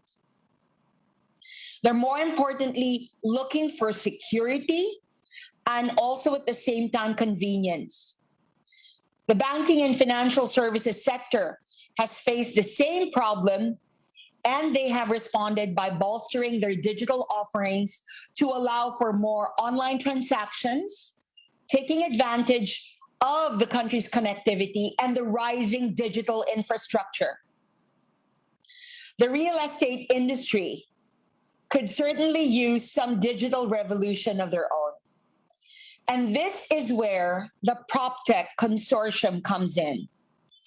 It's a term that you will be hearing more and more in the coming years as more investments and developments are announced. Proptech is how the real estate industry can reap the benefits of the breakthroughs in blockchain, big data, IoT, and other cutting-edge fields of technology. It will be what to real estate soon, what fintech has been to banking and finance for the past 4 or 5 years. Now, in the Philippines, there's plenty to be excited about. And I'm happy to have this opportunity to share the good news of what's happening in the Philippines. I'm sure a lot of you are wondering, is it just all in paper or just all of these talks that are happening all over? Happy to tell you that it's not. Just like blockchain, PropTech is still in its infancy, and we're really barely scratching the surface. A number of developers have already announced partnerships with PropTech firms that make the buying experience simpler and offer more innovative visualization technologies like augmented reality. Acquire, a property and fintech platform based in the Philippines, and recently received Series A equity funding, partnered with Ayala Land Premier for its payments. And the industry celebrated this. So how many of you guys are gamers? Please do follow me on Twitch as Song of Samarkand. And due to the growing global demand for game software development, Unity, yes, the Unity, has expanded its reach in the Philippines and has actually partnered with Arthur Land Corporation to establish the country's first creator center for excellence in the world. Not just in the Philippines, but in the world. I remember in 2019, like it were yesterday, just before the eve of the pandemic, we brought in a group of 15 technologists in what is the mecca of fintech and financial services in the world, Singapore. Many of you here were with me then, working with the Monetary Authority of Singapore for 2 straight years now. We officially launched Digital Pilipinas and World Fintech Festival Philippines, supported by both the governments of Singapore and, of course, the Philippines. We have in Digital Pilipinas a 12-point agenda that's intended to address the barriers to the future of the Philippines. So imagine it like the UN SDG goals, but for technology.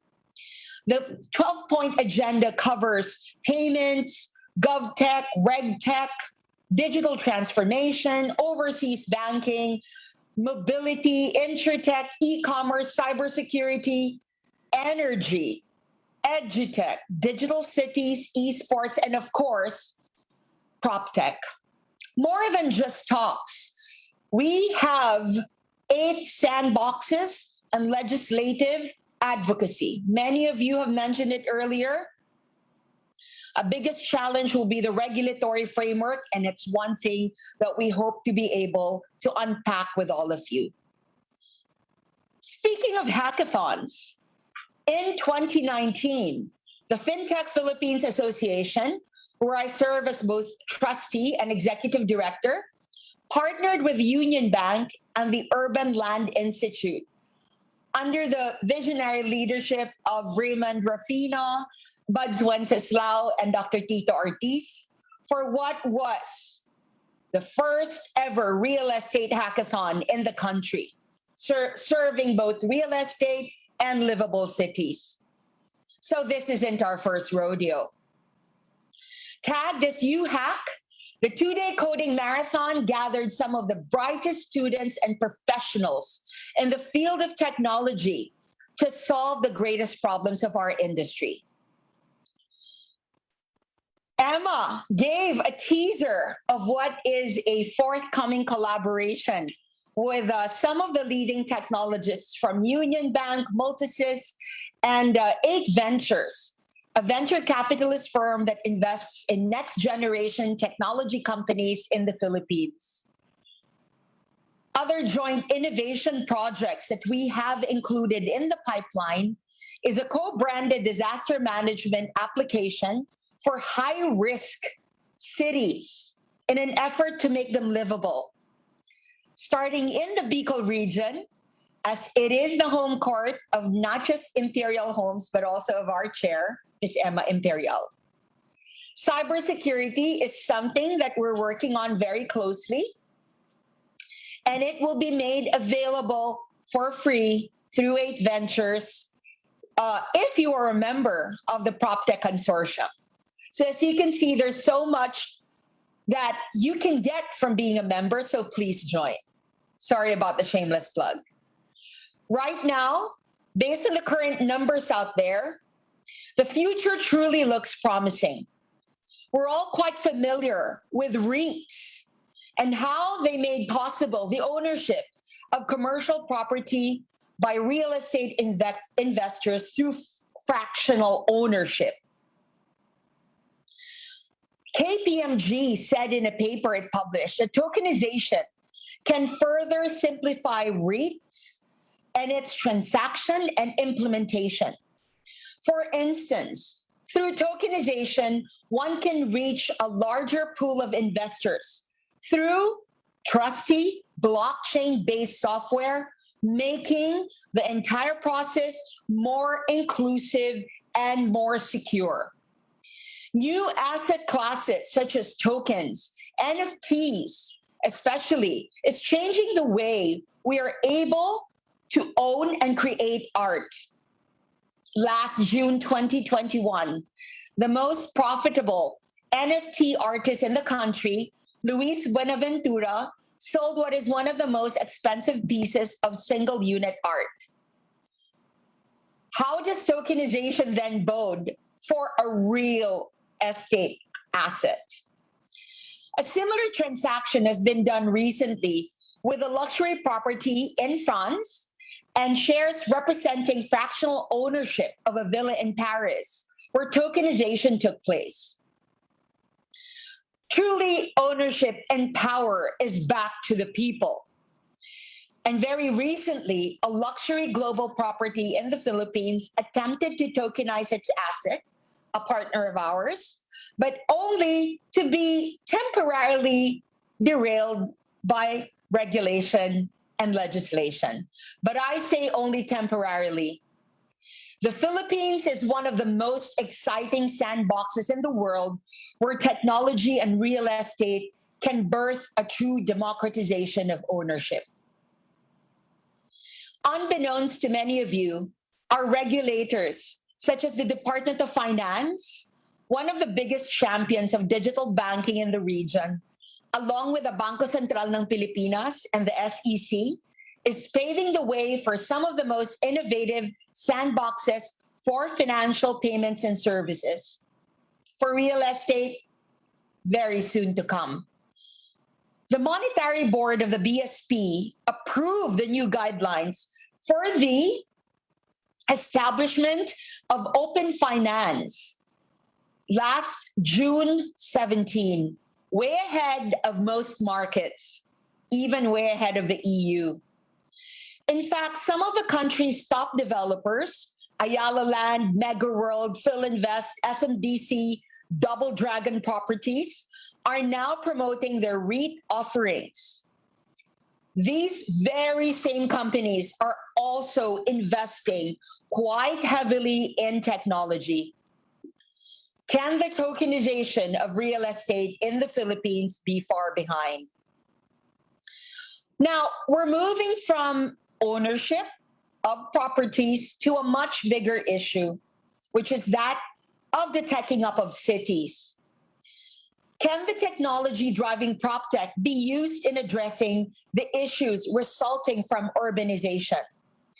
Dubai is probably the best source of such use cases in this respect on account of its acclaimed Smart Dubai program. This program has launched over 130 initiatives that make use of an assortment of technologies, including blockchain, big data, and IoT.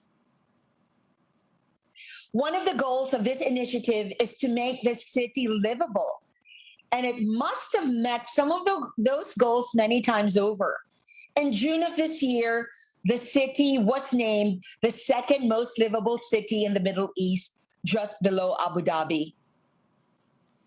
The PropTech industry in the country is raring to deliver, and deliver it can. It stands on the shoulders of giants. Of special note are two people. Dr. Tito Ortiz, the chairman of the FinTech Philippines Association, and also the father of FinTech in the country, and Ms. Emma Imperial, the chair of the PropTech Association of the country and the mother of PropTech in the country. Thank you for believing that the time to make this happen is now. And speaking of making things happen, in closing, to this day, the city branding of Makati is Make It Happen. When we first created that, it was a clarion call for leaders in the then financial district to make things happen. Now, the Philippines is seen as a fintech hub, not just in Asia, but also one of the most important markets in the world. Bringing real estate and technology together, we hope to make the Philippines a PropTech capital in Asia. One sandbox, one experiment, one thought leadership initiative at a time. In behalf of the other co-founders and board members of the PropTech Consortium of the Philippines, Ms. Kathy Saldana, Ms. Emma Imperial, Dr. Tito Ortiz, Ms. Jopin Romero, Mr. Carrie Lagdameo, Mr. Ron Hose, and Mr. Sylvester Wong. Maraming salamat po. Mabuhay po ang real estate and technology ecosystem. Mabuhay po ang Digital Pilipinas. Maraming salamat. Back to you, John. Thank you, Amor, for that inspiring message. You know, Amor, you truly have a knack for getting the pulse of an industry and for helping catalyze movements.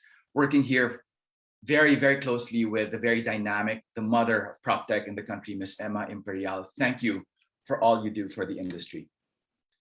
So for our next set of speakers with us today, they will share a couple of things. So I would like to introduce the president of the Bankers Association of the Philippines, Wick Veloso, the founder and CEO of Multisys, David Almirol, the senior vice president and chief operation officer of Aboitiz Power, Anton Presides, the CEO and managing partner of PDP Architects, Kathy Saldana, and the president and CEO of UBX, we have John Yanuschak.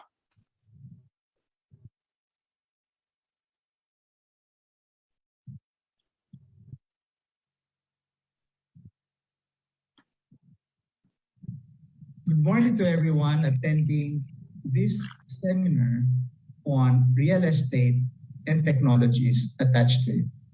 This is a very important topic that really touched me when I first got back to the Philippines coming from Hong Kong. I was invited as one of the panelists where universities were asked to present.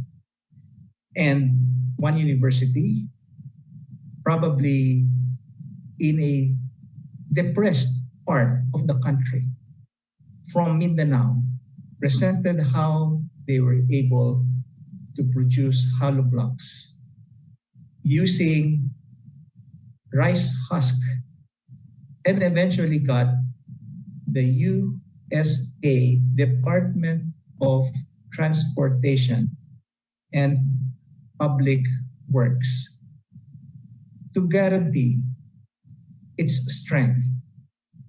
And they were able to also prove that it's termite free. Since then, technology in real estate continue to amuse me, and I fervently followed developments in this industry. Fast forward, I met one of your conveners, Emma Imperial of Imperial Homes, who shared how she was able to use technology, specifically the ability to use the sunlight each and every one of us wants to utilize as a source of power for low-cost housing. This is a game changer. Low-cost housing never had the opportunity to be given this kind of technology from a housing developer. She also shared how you're able to construct low-cost houses in modular technology coming from Europe. And this significantly allowed fast turnover and cheaper houses for the mass retail market. And today, I'm here in the Proptech seminar invited by Emma as one of your conveners to share my thoughts about real estate investment trust accounts. Philippine National Bank was one of the first who arranged real estate investment trust in the country. So far, we have done 3. First, Ayala Land. Second, Double Dragon. And third, Robinson's Real Estate. This business is something Philippine National Bank is very familiar with. The concept of real estate investment trust is for investors to be able to put in bite sizes of money into real estate commercial projects with a continued return of investment depending on the increase or decrease of contributions coming from those leases that they collect. Offhand, this is a best way for you to be able to invest in real estate without actually buying the property yourself. This real estate investment trust allows Juan de la Cruz to be able to save money, get accrual income, and even potentially gain from capital appreciation. It is really what you get on a regular basis as a stream of interest income coming from the collections that allow you to gain from this investment. The Bankers Association of the Philippines is very proud to have a memorandum of agreement to work with Proptech and allow ourselves to be able to assist those that are interested in real estate projects and work with the banks and help each other to be able to allow growth in the real estate market, but also for each and every Filipino to have an investment that can be called safe and secure, and hopefully will pave the way for further development of this sector in the economy. Maraming salamat po sa inyong lahat.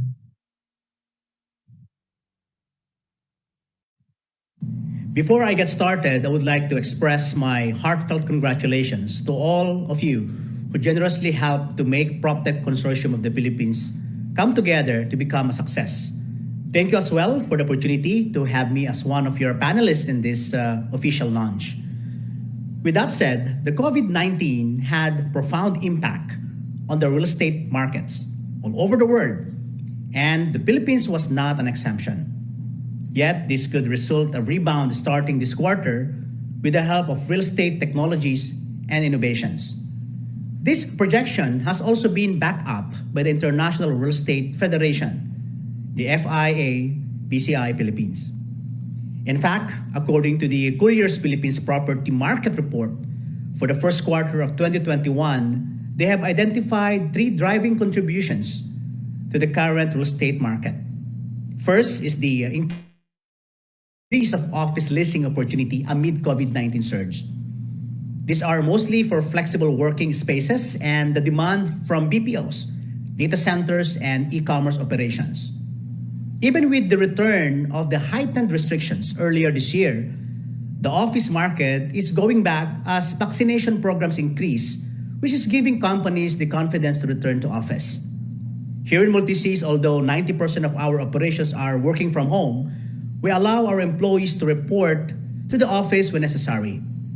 We have free accommodations and we provide our staff with free food, breakfast, lunch, dinner, including their amenities, gym, playroom, and other things that they need to boost their productivity and wellness. Second is the residential demand.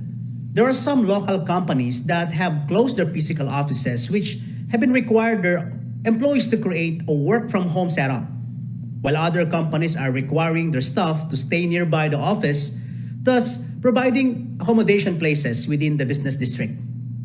And third is the higher vacancy of physical stores. Since everything has to be done online, MSMEs and retailers have moved to working from home and setting up their offices for online operations. This seems to be the downside of the COVID-19 impact, but we always find ways to innovate and create COVID preventive measures.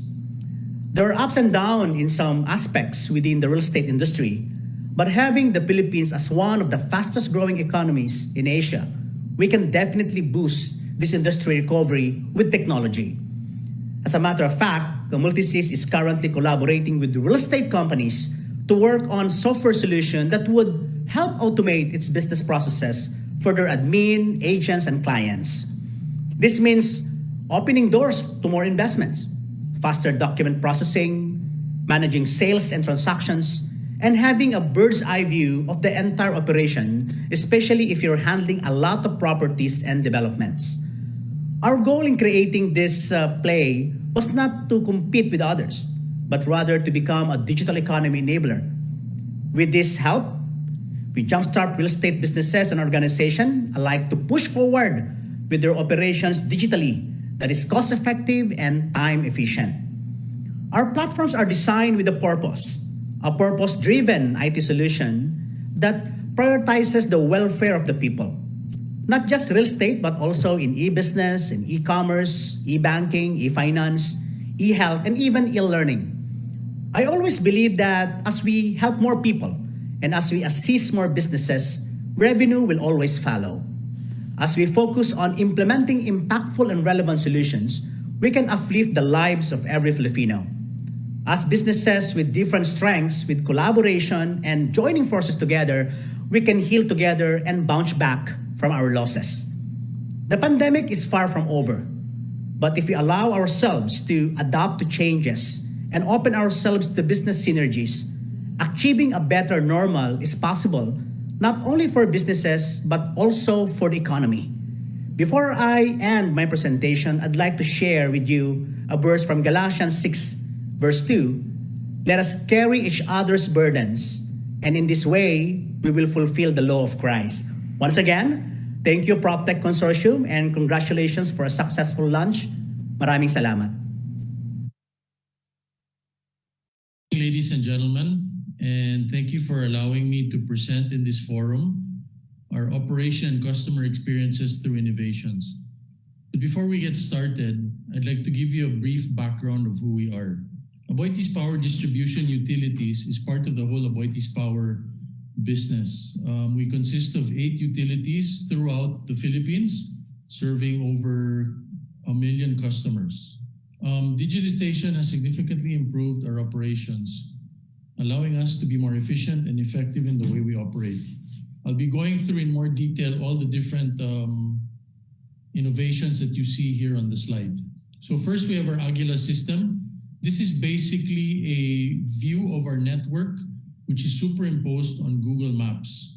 This allows us graphically to create work order designs. If a customer requests for a new extension of a post, an additional line to their property, with this we use GPS coordinates so we know where the people are, where our assets are, and then it helps us greatly to inform our customers if ever there's a necessary power outage so they can be informed way ahead of time that there will be an outage. The power transformer monitoring system. This is basically a system that covers all the different facets of the power transformer. It's very important that we make sure we have real-time monitoring because these are the backbones of our substations. And the last thing we want is these power transformers to not work properly because of failure of preventive maintenance. So this thing gives us real-time asset conditions to allow us to decide what to do if ever the need comes to replace a part or to change fluids. Vegetation trimming system is important to us as well because this helps us consistently monitor the trees throughout our franchise area and gives us updates on when it's time to trim trees because we don't like trees touching our power lines, which causes trips in our system, which leads to brownouts. Emergency crew vehicle monitoring system is a system that we have in place where we have real-time access to where all our emergency crews are situated throughout our franchises. Our promise to our customers is that we, as soon as they put down the phone identifying a problem or a concern, we make sure that we try to be there within 30 minutes and try to resolve that problem within an hour and a half. So as you can see here, it's the best way to monitor where our crews are to know who to send, the closest to send to the customer to get them there within that 30 minutes.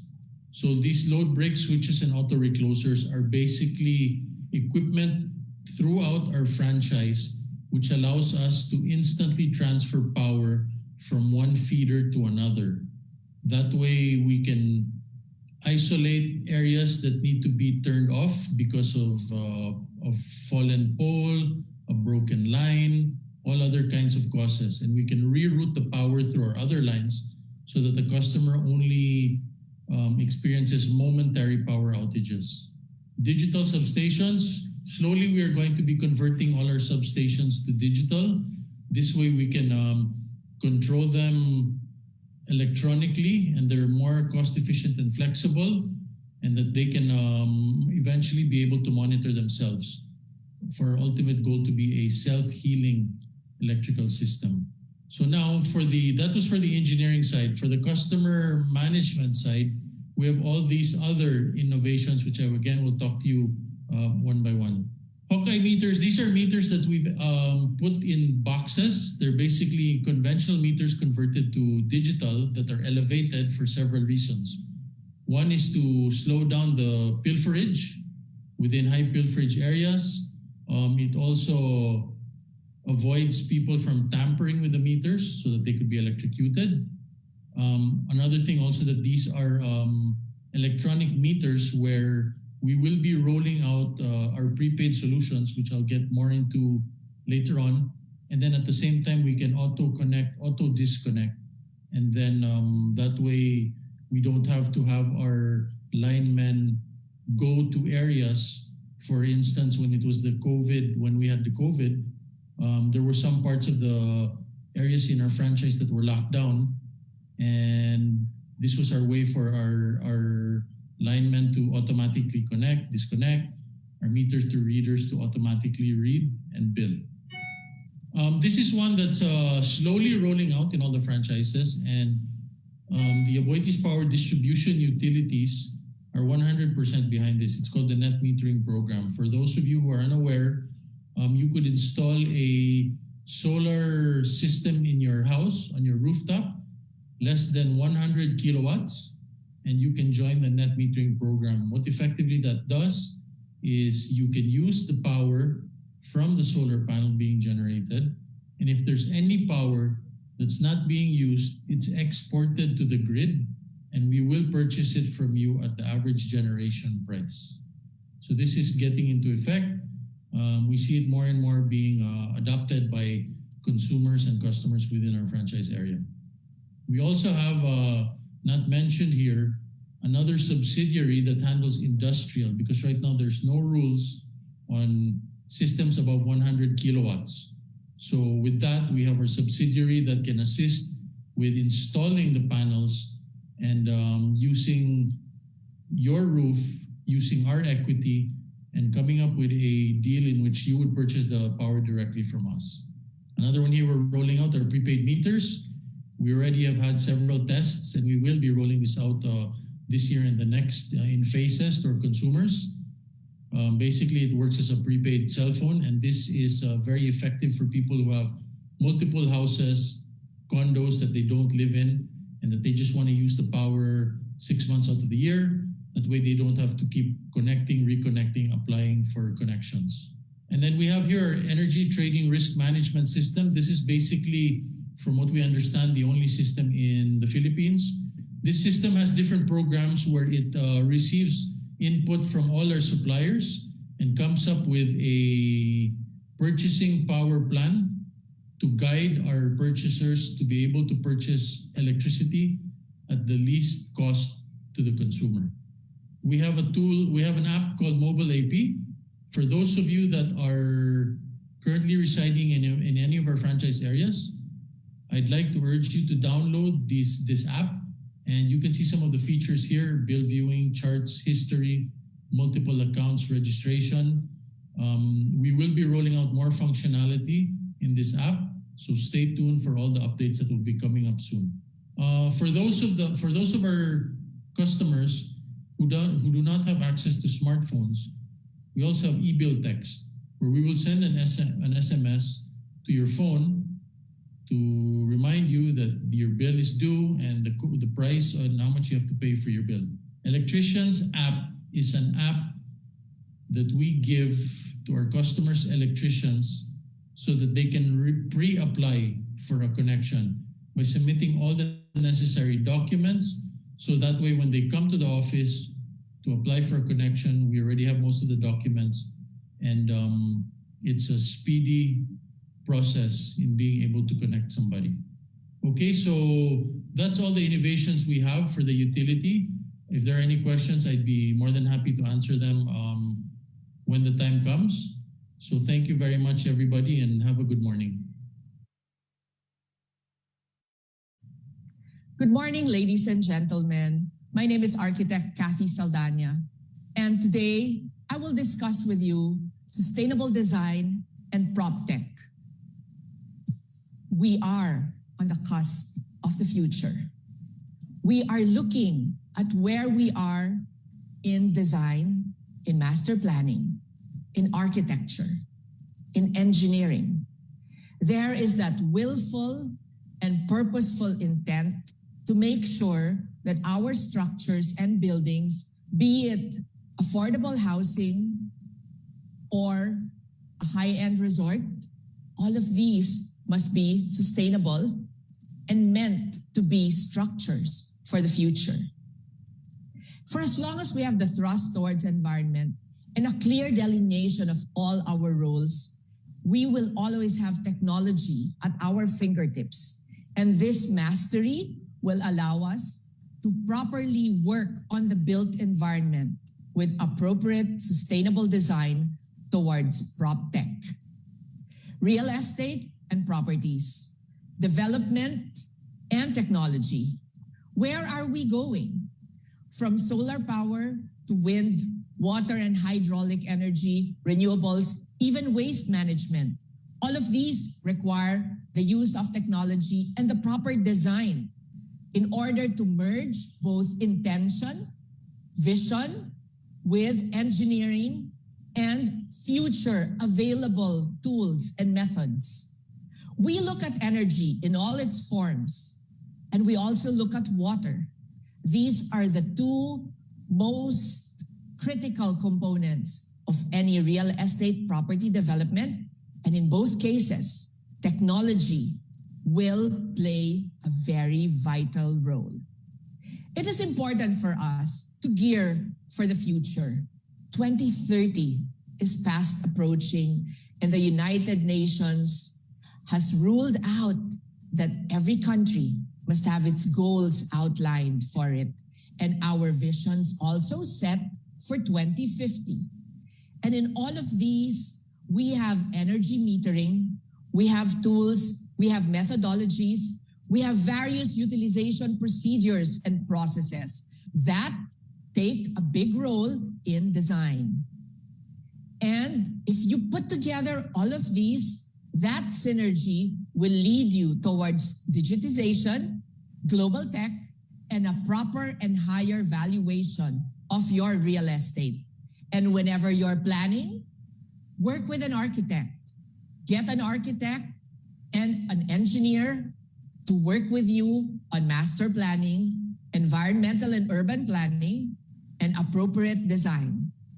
We see green building certifications, and we find that their importance must be overemphasized, not only because they document the materials and the processes that took place in creating that structure, but it also gives us a guideline, a benchmark, and a standard on which we build. Here in the Philippines, I am so proud that I am a part of the Philippine Green Building Council and a BERDE certified professional. BERDE is building for ecologically responsive design excellence in our country, and it is aligned with all other international standards for documentation and certification. And this will allow us to yield ourselves towards Proptech for now and for the future. The Sustainable Development Goals of the United Nations, very important indeed for us to see and understand in its simplified forms all of these 17 goals, and to keep to mind that when we build number 11, we are aiming towards sustainable cities and communities using number 7, affordable and clean energy, leading towards decent work and economic growth, understanding the environment on life below water and life on land, and moving forward, not just for the built environment, not just for the structures that we provide, but ultimately for the people.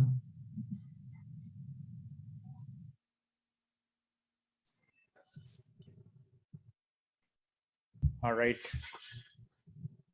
Good morning, or almost good afternoon. Good morning. I didn't pre-record, so I'm going to do this live, but I would like to thank, before I get started, I'd like to thank the Property Tech Consortium for having UBX and by extension Union Bank as part of the event today. As Wick and David both alluded to in their video messages, while ostensibly we're talking about property technology, I think what this is really about is leveraging technology for truly inclusive prosperity. So let me just quickly introduce UBX. UBX is the FinTech Venture Studio and Venture Fund spinoff of Union Bank of the Philippines. And our hypothesis is that the future will be one of invisible financial services. Financial services will be embedded seamlessly and invisibly into the activities and experiences that matter to individuals and businesses. And so as a result, we are building platforms, digital platforms, for digitally and financially underserved communities and ecosystems, and at the same time aggregating and virtualizing financial services so that they can be embedded into those experiences that truly matter. And one experience that truly matters to people is real estate, either a place to work, a place to live, a place to be entertained and to carry on one's life. And so the real estate ecosystem is an ecosystem of great interest to to UBX. And we feel that it's both digitally and financially underserved. So what I thought I'd share with you today is just one of our ventures where we are trying to leverage technology in the real estate ecosystem. Amor alluded to a first ever in the Philippines, a tokenization of some luxury properties that unfortunately got put on hold by the pandemic. That was a project that we were supporting, and I thought I'd share a little bit of the underlying technology behind that project, and also the why. And so this is really about real estate asset tokenization as a means of democratizing real estate. The opportunity is huge. Real estate is the second largest asset class in the world, and it's equally huge in the Philippines. At the same time, the Philippines has seen staggering growth rates in real estate. However, we have three very, very big problems in the Philippines when it comes to real estate. Number one, the market is highly illiquid. It's a highly illiquid marketplace. There has been some movement in the REIT space, but it still represents a very small fraction of the capital markets. And so the real estate as an asset class remains highly illiquid. It's also costly. On top of the price of the property itself, there are associated costs on top of it. And so when you take taxes and commissions and fees, you're looking at an average of a 15% premium on top of the asset itself. And then lastly, and probably the biggest thing is real estate is very asymmetric. It is affordable as a investment vehicle for only a tiny fraction of the population. And a large part of that is because it's very binary in nature. It's you buy the whole thing or you don't. And while REITs are one traditional vehicle to address that problem, we wanted to come at it with the power of the blockchain. So while the Proptech market, there's a lot of startups, there's a lot of activity, but blockchain and tokenization is still very much in its infancy. I struggled with whether I would show you an actual demo of the system today, and I think that might have been a little bit more exciting from a visualization perspective, but I just wanted to use a schematic so that I could walk you through it and then explain how we're leveraging asset tokenization, real estate tokenization in particular, to embed financial services. And so our BidIt solution currently is geared towards the tokenization of real estate assets. And it kind of goes in three steps. Number one, we have a marketplace. So this is effectively a web app, a mobile app. This is where you sign up to invest. There is a wallet, there is KYC, and this is where you will make payments, cash in and cash out. The second part, and this is really the core of it, is the tokenization. And this is the primary market. So what we're doing in the BidIt platform is we are identifying and vetting real estate properties that the platform can stand behind. We then break down the property or the asset into a large amount of equal pieces. These are the tokens. They are put onto the blockchain with an associated smart contract that will handle the yields, the income, the disposition of the property, etc. And then the third piece is a secondary market. So while you're holding these blockchain-based tokens, it allows for them to be traded on a secondary market. At UBX, we have invested in the Philippine Digital Asset Exchange for exactly this purpose, so that the tokenization that occurs within the BidIt platform also affords or creates liquidity through a healthy secondary market. In terms of embedding financial services through our Assured platform, we add the opportunity to apply insurance to either the underlying properties that are being tokenized and or to the investments being made. We allow for people to lend, so to apply leverage in affecting and making investments in fractionalized real estate.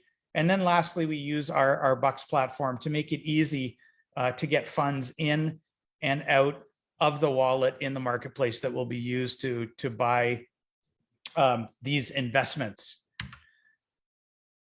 Our experience to date has brought to light what I would say very interesting problems that we need to solve. Again, Amor mentioned that the pandemic put our initial project on hold. But I would like to remind everybody that tokenization is in its infancy. And while the technology problem, in my opinion, is solvable, and we've done that with the Bidit platform, the idea behind tokenized real estate is actually a hypothesis. There has been experience in other jurisdictions, such as the United Kingdom. And recently I've been tracking a project in where I come from, Canada. And the jury is still out, to be quite honest with you, as to whether this will actually sell. And so we're eager to test this out in the Philippines, and hopefully we'll get back very shortly to the project that Amor mentioned at the very beginning. The second interesting problem is that you actually have to tokenize something. And basically in many markets, including the Philippines, this means that you have to tokenize an intermediate vehicle.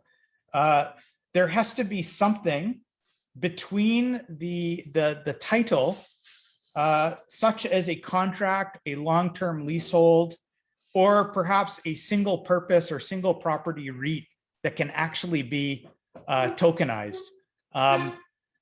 This leads to the obvious question of the possibility of tokenizing and making property titles themselves smart contracts on the blockchain. And maybe that's a great segue to the third part. Opening this market up requires regulatory support or change. So whether it's through crowdfunding, whether it's through the establishment of tokenized asset exchanges and regulatory support for them, or even something as deep as changing the actual underlying titles themselves to actually reside on the blockchain as smart contracts. That's the depth of the regulatory support that we require, or that needs to be changed to open up this market. But if we can solve these problems, we will democratize real estate, and we will allow many, many more Filipinos to participate in this huge and quickly growing asset class in the Philippines. And we believe that together we will be a positive and material.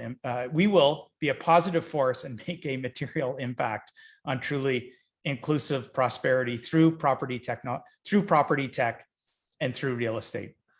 Thank you.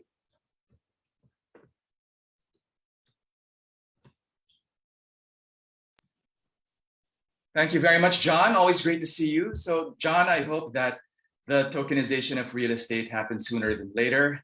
It is a hypothesis for now, but I'm looking forward to a real use case pretty soon.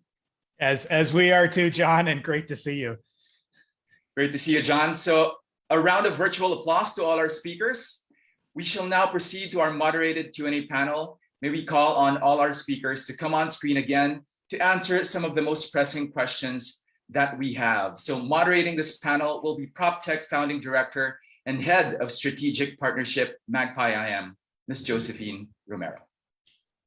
Thank you, John. Thanks again. So we're approaching the afternoon. We don't have a lot of time, but I am happy that the hosts are giving us at least 30 minutes for this talk, because to the panel, you really have given us a lot of food for thought. And we have an interesting question here from a friend from Business Mirror, Tyrone Jasper. he wants to know, I'll go straight, okay, because these are really exciting questions they have. I mean, there are so many things we heard from you: fintech, invisible financial services that John mentioned, climate tech, REIT, blockchain technologies, e-learnings, and all of these technologies, and even design technology, very, very important.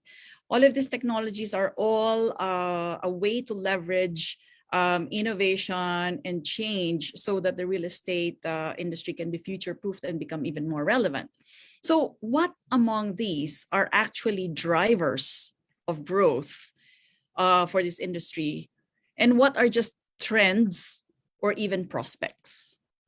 So I will start with maybe Amor, because you have a bird's eye view of the industry, and then we'll go specific with a very expert panel that we have. Go ahead, Amor. Thank you so much, Jopin. So the one thing, I think one of the, if there is one thing that we can achieve in this consortium is, number one, to prove that technology and real estate case studies are already, even at its nascent stage, is happening in the Philippines. So I'm very happy to hear what John Jay talked about. And John Jay, we will not be deterred, right? I believe that the industry, maybe instead of taking it from what are the drivers, because the demand is there. Jopin, the demand is there. I was there during the ICO, I call it the ICO spring of 2017, 2018. And the demand to democratize investments, participate in technology is there. So that's the primary driver. The need is there as well. Now, maybe a better way to address this is what needs to change, right, in order to unlock the floodgates and the full potential. So first and foremost, as what was mentioned by an earlier speaker, would be a more innovative regulatory environment. So we've seen it. The reason why I'm hopeful and rabid to some extent is that we've seen the case studies that have happened in an even more conservative sector, which is the banking and the financial services industry. We're even seeing cross-border projects, right? So I was there at the beginning of I2I, right? Which is a blockchain transaction lowering the cost of remittance to virtually nil, right? To virtually nil. And it happened almost instantaneous, a bank in Surigao all the way to Singapore. If an otherwise industry that's considered to be conservative, like banking, can do it, why not real estate?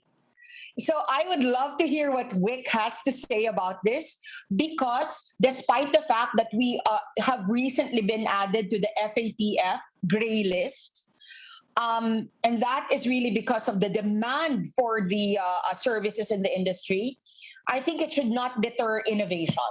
The driver is the demand, the driver is the need. What needs to change, as John Jay said, would be the way regulators look at this particular coming together of real estate and technology. Thanks, Jopin. Thank you, Amora. You're actually answering two questions already, because a friend from Manila Times also asked the same question that you said. What would propel our PropTech Consortium objectives forward after knowing what these drivers and trends are?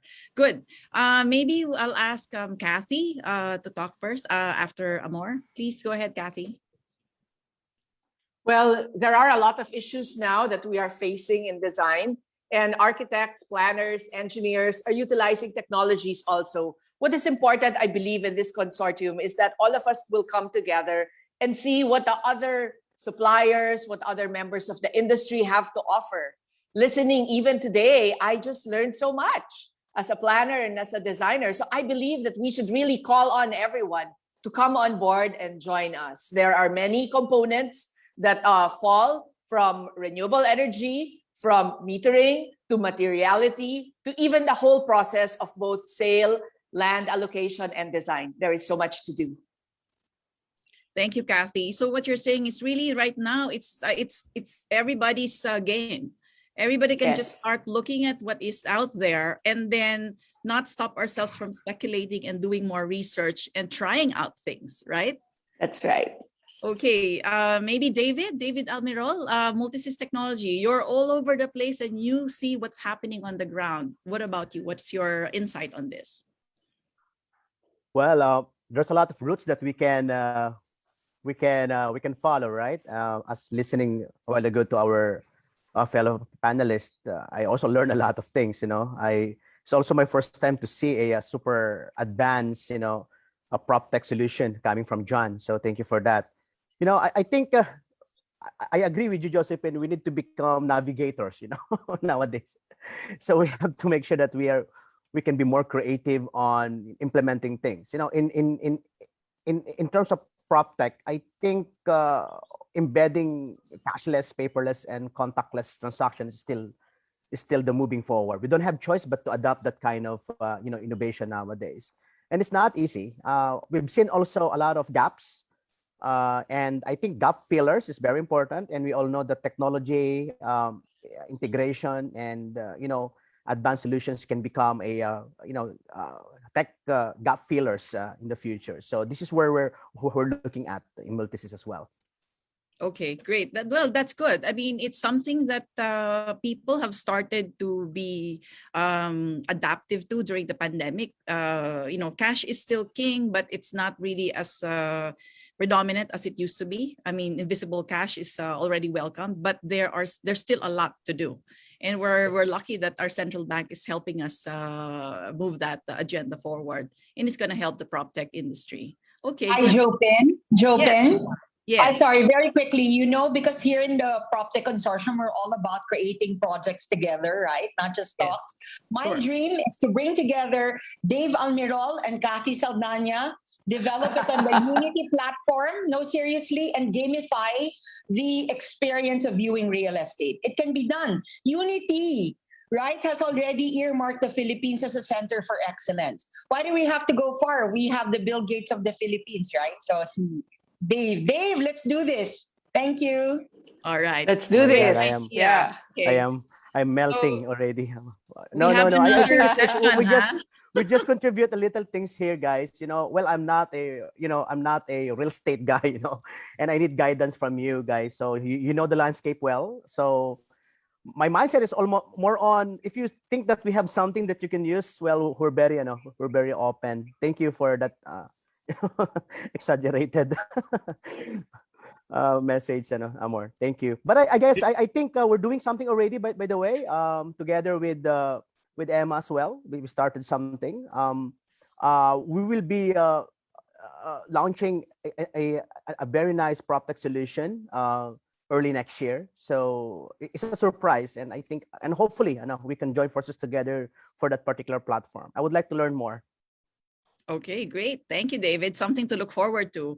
What about our friends from Aboitiz Power? Mr. Anton, are you still here? Oh, Anton. Hi, Anton. What do you think? What would be the topmost, or maybe the trends? Your insights on the question.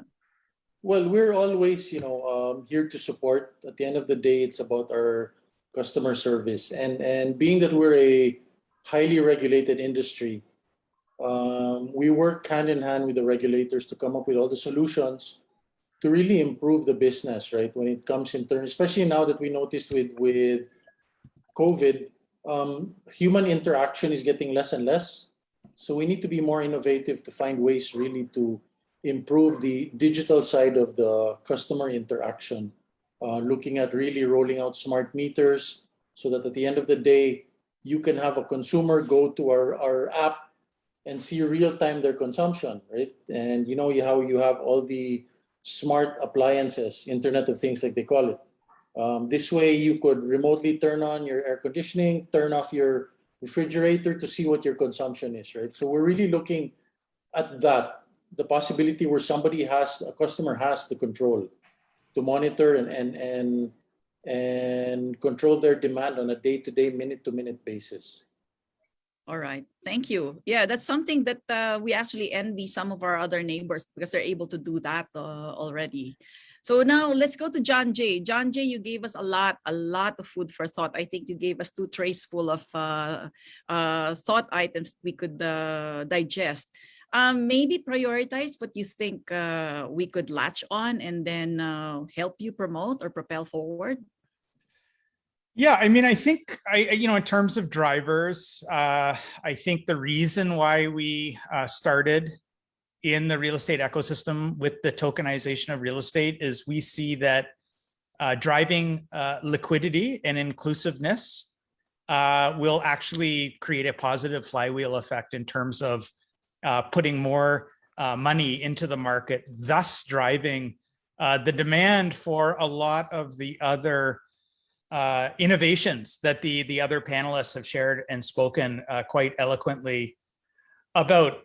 Amor and David just kind of reminded me as well, while we've been working on solutions like BidIt, let's not lose sight. And sometimes this is the problem. We're talking about technology and innovation, and we get too fancy too quickly. There's some very basic and fundamental opportunities in the real estate space. So, for example, and by the way, all of them will have an impact on driving the kind of liquidity that I'm talking about. For example, the Philippines, in my opinion, is really lacking a truly singular multiple listing service. It's a very basic thing. It's about organization and making it easy to drive something as simple as discovery. David is absolutely on the dot in terms of driving cashless and contactless payments, something as simple as that to make property management, for example, easier. And to my colleagues at Aboitiz Power, they will be able to solve the problem of, for example, driving solar installations. When we talk about green tech on top of property tech, eminently solvable. Maybe even the ability to pour power back into the grid and again create another positive flywheel effect on power distribution. But we need to also, in the fintech space, we need to make it easier to embed lending into that. One of the biggest barriers to solar install is the capital outlay by a small business or even by a resident or a residential property. How do we make that easier? And how can the utility bill that the Aboitiz Power Distribution provides, how can that not be a proxy for credit worthiness to make that lending easy and embeddable? So yeah, I think that's it for us. We want to drive liquidity. We're doing it through investment. Wick spoke about the REIT space. I think that's an equal driver in that regard. But again, let's not lose sight of some of the even simpler things that we can do to organize around this and hit some really early wins in this space. Great, John Jay. The possibilities are endless, right? And then it's just so exciting for us to be starting this together right now. Well, as you know, as everybody knows, we have a lot of our partners here. Maybe while they're here listening to us, it would be nice for us to share with them. Besides the regulatory framework that Amor said and also John Jay mentioned in his slides, need to be more engaging. What are the other hurdles that we think we need to overcome so that we can get Proptech and our goal here at Proptech Consortium moving forward really quickly? Anybody? Anybody can jump in. Yeah, Amor, go ahead, please. Yeah, Jopin. So very quickly on the listing on the demand, no? The economy is already open, contrary to what people are saying. It's just the money is moving in areas that are non-traditional. So for example, when John Jay talked about listing and David too, do you know that during the past 12 months, the movement in real estate has been staggering, especially in the Batangas area.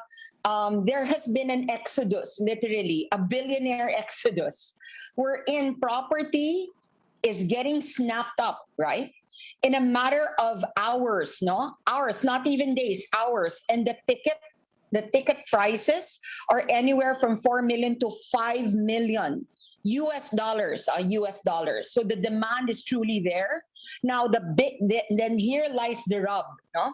The challenge now is in ensuring that these transactions are also secure, because trust is a two-way street. There is a reason why regulatory bodies are still reticent, at least in the real estate space, is I suppose we in the private sector, the developers, the real estate players, we need to prove that we are trustworthy at the end of the day. And the way to also address that is through technology. How RegTech specifically, and this is a project that we're working on in Digital Filipinas, right? Because a lot of it has to do with the increase in transactions. We need to ensure that cybersecurity and cyber defense is in place. KYC is not just for banking; it's even for the onboarding of real estate clients. No, how do we ensure that the purchase of real estate does not turn into, say, an AMLA issue, right? So trust is a two-way street. Do you want to be a trustworthy industry? Use regulation technology, right? Customer onboarding, documentation, you cut it out, and you do so only through technologies like blockchain. So Right. if we want to Very show, we good. have nothing to hide. Excellent. So trust, very, very, very good trust. And of course, among the things you mentioned is the ability to make things transparent so that the credibility goes up. Okay. So anyone else? Anyone would like to volunteer? The next, what are the hurdles that we need to overcome? I'll just add on to what Amor. I'll just add on to what Amor said. Sorry, David. I'll just Go add ahead, on John, very and then quickly to what David. Amor said. I mean, that's the draw for us of the blockchain. It creates that transparency and visibility, and by its very nature, it's zero trust at the protocol layer. And I guess that's why we're so bullish on it. So anyway, thank you, Amor, for bringing that up. I think it's a very important consideration when we talk about the regulatory, why there's so much regulation on top of this space, and how technology can uniquely address that. And to that point, I think one of the things that one of the tech mentioned by David earlier was e-learning, making sure that there's proper education of the people so that there's a mindset change. David, you were going to say something? Go ahead. Yes, I agree with John and Amor. You know, when you use a certain technology, everything is based on trust. You know, basically, if you use something, you don't see the source code, right? You're just using a mobile app or a website, and you're processing. You don't even know what's going on beneath it. And John will agree, there are thousands of source codes out there that, you know, we just trust it. We just put our information there, and et cetera, et cetera. But I think creating that trust mindset is based on security and transparency, as mentioned by Amor and John. So I think this is the reason why we always think on the gap fillers. Technology is actually a gap filler as well. There are huge technology like Union Bank. We're integrating a lot of APIs, wonderful APIs from Union Bank. And you can build thousands of use cases immediately out of that beautiful APIs. But, you know, we have to protect also our customers and our system as well. That's why we have to embed the, you know, cybersecurity, data privacy, you know, by design, not after, during the design itself. Okay. Well, David, this APIs, building up an API library is also something that right now is much needed. For a long time, all of these small solutions are available only to some people. But if a bank like Union Bank and all the other banks that we have now are more open, and with the more, shall we say, the friendlier policies of the central bank allowing that these little solutions be made available to developers, I think that's also something that is changing a lot and you know, helping the industry move forward. Not just the banking industry, like Amor keeps saying, but all the other industries that are affected by this. Good. Thank you for triggering that thought, David. Jopin, sorry, can I just build on what you said, because you started it. Okay. APIs. I'm sorry, APIs. That's our next advocacy, Jopin. So if we're opening it up for payments and banking, what we need to all move towards is a one API economy, right? So right now the platforms are overseas, right? You have things like Apex, etc. Let's talk if you want to get onboarded into this platform, and if you're pre-series A, it's for free. It's for if you're pre-series A. But the point is, API is like the language of love, right? If you want to talk to each other, sorry, John, English is not the universal language. It's API, right? If you want to take part in a digital economy, we all open up our APIs to each other. That's the only way we can go digital. There you go. I love it when everyone's talking dirty about APIs. Yeah, no, the developer world in the Philippines is just waiting for something that can be used and reused. And then new case studies and new products can be developed without having to start all over again, right? So that's efficiency for you. Kathy, design is something that I love to talk about because it's something that eludes me. But people like you, it's also, materials technology. Thailand, New York, these countries where they have so much materials technology and design technology that we lack. I mean, is that something that we need to do something about as a country so that we can be helpful to this Proptech vision and the mission that we have right now? I believe that a lot of the materials are now coming forward into entering our sphere, even on technology. And what we have to do is really to embrace it. We need to understand that we have to be global, and in going beyond our comfort zones, we should also look at different materials, different suppliers, not just look at one country nearby, but look also at, say, Europe or even Australia. What are they doing that's excellent that we could learn from? And how could we apply all these materials and technologies in the context of our design settings that will make PropTech yield more for everyone? We need to be inclusive, really. And part of that goal is really to actually use more materials, utilize more technologies, be all embracing and see and be open about it. And in that way, not only can we be creative, but we can also perhaps save costs and save time, because we're so used to all our traditional methods. Oh, the very slow layering of concrete hollow blocks, but there are many ways. And so technology is right out there, and the digitization as well in the design process is out there. Let's embrace it. Thank you, Kathy. Glad you added that cost, because that was the next question I was going to ask you. When you use beautiful materials, sturdy materials, the first thought that comes to mind, oh my, that's going to be expensive. But really, there are so many alternatives because of technology, correct? That's right. Yes, because of technology, there are options not just to save money, but to save time, and you save labor, and you get the investment working already. So let's embrace it. Let's be open. All right. Thanks very much, Kathy. Anton, if I may, I'd like to, you have a very global perspective, your company, and of course, Power is such a high technology, is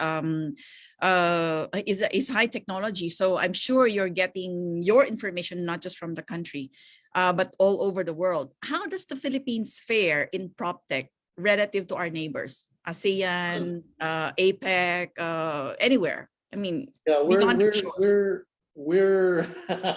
I like that of Amor. Yeah, Amor, you want to answer this question? But no, honestly, we have a lot of catching up to do with our neighbors. We have a lot of catching up to do. But it's great that the opportunity is there, and there are other countries ahead of us that are leading the path. So it's easier to follow rather than being the forefront and having to come up with ideas and innovations. It's all there. It's just a matter of implementing it, right? So hopefully in the years to come, like I said, with the assistance of the regulatory body, those innovations are going to start happening faster, right? We're not there. Yeah. Is there a neighbor that we have that maybe we could we're close to following, or maybe want to emulate? Plenty. Singapore, Japan, Korea, Malaysia, Australia, they're all there. Right? Oh wow, those are many. Some are ASEAN neighbors that you're talking about. Yes, pretty much all of them, right? So it's good that we can catch up. And I see the reactions of the people on the panel. I'm curious to hear what their opinions are. I know they're all making faces. Yeah. Well, not just them. I think also Emma has something to say. Emma, would you like to say something? No, you were talking about the buildings, right? So Yes. Kathy was saying something about the buildings. I just want to say that the buildings directly account for 6.5% of global GHG emissions. Wow. And when the emissions are associated with the energy, mainly electricity used in the building, this share becomes 17%. So really, there is that big impact on if you use electricity that's is coming from fossil fuel instead of using electricity that's coming from renewable. So we have to be, as Kathy said a while ago, we really have to we have really to embrace these kinds of new technology to to become renewable and to become sustainable, because we're affecting the entire planet. Thank you. All right. Thank you. Well, Emma, since you're here, and Amor, you're here. You're the brains behind this venue that we are now able to discourse all of these things. Maybe you can answer this question from our audience. How does one become a member of Proptech Consortium without being invited? I just want to knock on your door and say, can I be a member? How do I do that? Maybe Kathy can answer that. Kathy? Okay, very good question. Proptech is open. It's open for the real estate industry, whether you're a vendor, supplier, developer, designer, engineer, or a provider for technology. It is a big group, and it is meant for nation building. It is inclusive, and so the doors are open. You want to knock on the door, okay, there will be an executive director to enter the halls very soon in the boardroom. And right now, you can always be in touch with the founding directors and on the Facebook page. So leave your name there, put forward your contact information, and you will be welcomed into the organization. This is for everyone. Can I just, yes, thank you, Jopin, right? So Go ahead. right now, I think a lot of the objective is market education for us. So anyone who wants to be able to help promote both real estate, the coming together, there are many real estate organizations, but for real estate and technology to come together, I think it's pioneering. And as you can see, it's not a very, very easy marriage. I mean, the mindsets are very different. Construction is all about specificity, managing costs, being on time. Technology, on the other hand, is all about what is possible. How do we do this? How do we push the envelope, right?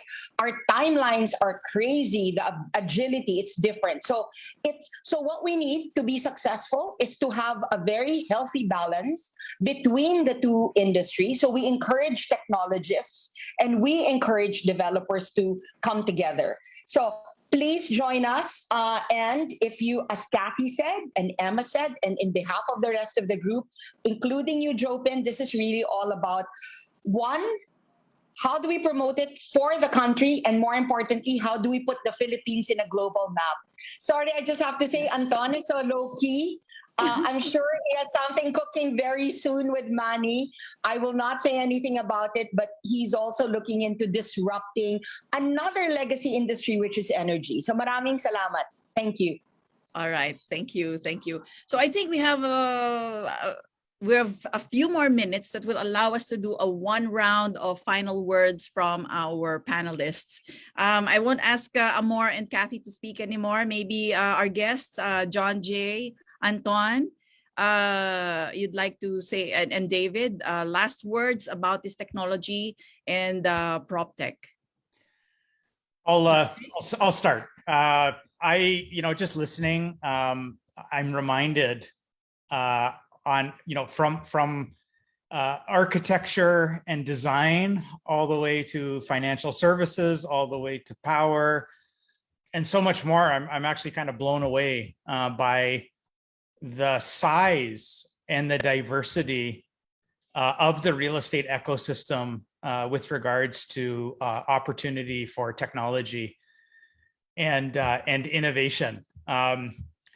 So yeah, it's a very, very big space. It's a very big ocean. We need lots of people fishing here. So I echo Kathy and Amor. We really need a lot of participation to crack this nut.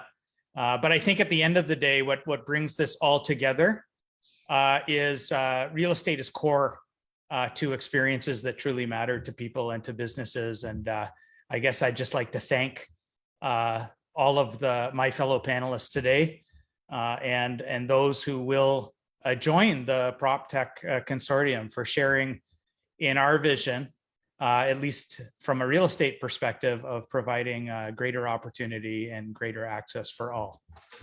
All right. Thank you, David. Yes, Jopin. Well, the real estate is really a massive industry, right? And I'm sure all of us here, everyone, we have our own strengths, and I'm sure we're not perfect, regardless of what weaknesses we have, right? But I think once we merge this strength that we have, I think all together can really start something wonderful here. Yeah, let's identify these weaknesses and strengths and go with the let's go vault in thing, right? So thank you. Thank you. And finally, but not least, Anton. Yes. First of all, I'd like to thank Amor and Emma for allowing me to present here and being part of this group. As mentioned, there's a lot of opportunities for us. If we look at our neighboring countries, the road has already been paved. The charts have already been pathed. It's just a matter of us, how quick we can adapt to these and use these technologies that exist. So from the distribution utility side, we're behind it. We're ready to support it anytime. Thank you. All right. Thanks very much. Perfect last words to end this panel. Thank you very much to all of our panelists. Over to you again, John. Thank you very much, Jopin, and thank you to all the speakers and panelists for answering the questions. Now, let us hear the special keynote message by the Department of Human Settlements and Urban Development Secretary, Eduardo D. Del Rosario.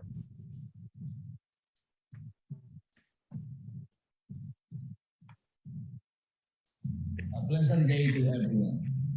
Climate change is among the biggest challenges humanity is facing today that needs a unified effort, not only between world leaders, but more so among societies and communities. The Philippines has been strengthening its efforts in transforming the country into an environment-friendly nation, with the hope that a sustainable environment-friendly lifestyle be shared and promoted among individuals in communities. In line with the government's vision of a greener, more resilient country as embodied in the National Housing and Urban Development Sector Plan, the Department of Human Settlements and Urban Development is signing a Memorandum of Understanding with the Department of Energy and the Energy Regulatory Commission to promote efficient, affordable, and clean energy and adopting measures for more efficient energy consumption in work areas, public buildings, and settlement sites.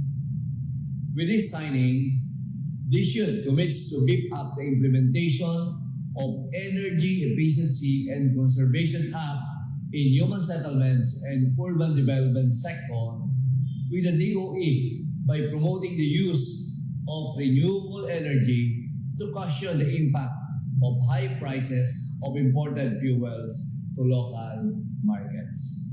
Together, we will endeavor to complement each other in pursuing energy efficiency and conservation programs to secure the sufficiency and stability of energy supply in the country. In the same vein, this will work hand in hand with the Energy Regulatory Commission in finding ways to include renewable energy as an essential component in the socialized housing requirement for every main project of real estate developers. We will also collaborate with ERC in engaging the Department of the Interior and local governments and the local government units to create and establish more programs in building more solar-powered and solar net-metered communities all over the country. As we promote stakeholders' engagement in all areas of development, we recognize the involvement of Proptech Consortium of the Philippines in this project as they help fulfill the vision to modernize and propel the country's real estate industry into the digital age. Let me take this opportunity to express my gratitude to developers and real estate professionals who make up Proptech and whose noble vision is to transform the Philippines as a smarter and more sustainable country. To the DOE and ERC, as well as the other agencies and organizations joining us today, may this signing only be the beginning of many proactive collaborations to promote whole-of-nation approach in nation building that is greener and smarter. Maraming salamat po at mabuhay tayong lahat. Thank you very much, Secretary Del Rosario. We will now proceed to the signing of the Proptech Consortium. May we call back on Ms. Josephine Romero to deliver the annotation. Hello. Thank you very much, John. Another important agreement or a memorandum of understanding that is being signed this morning by the founding organizations that are going to be partners of Proptech Consortium.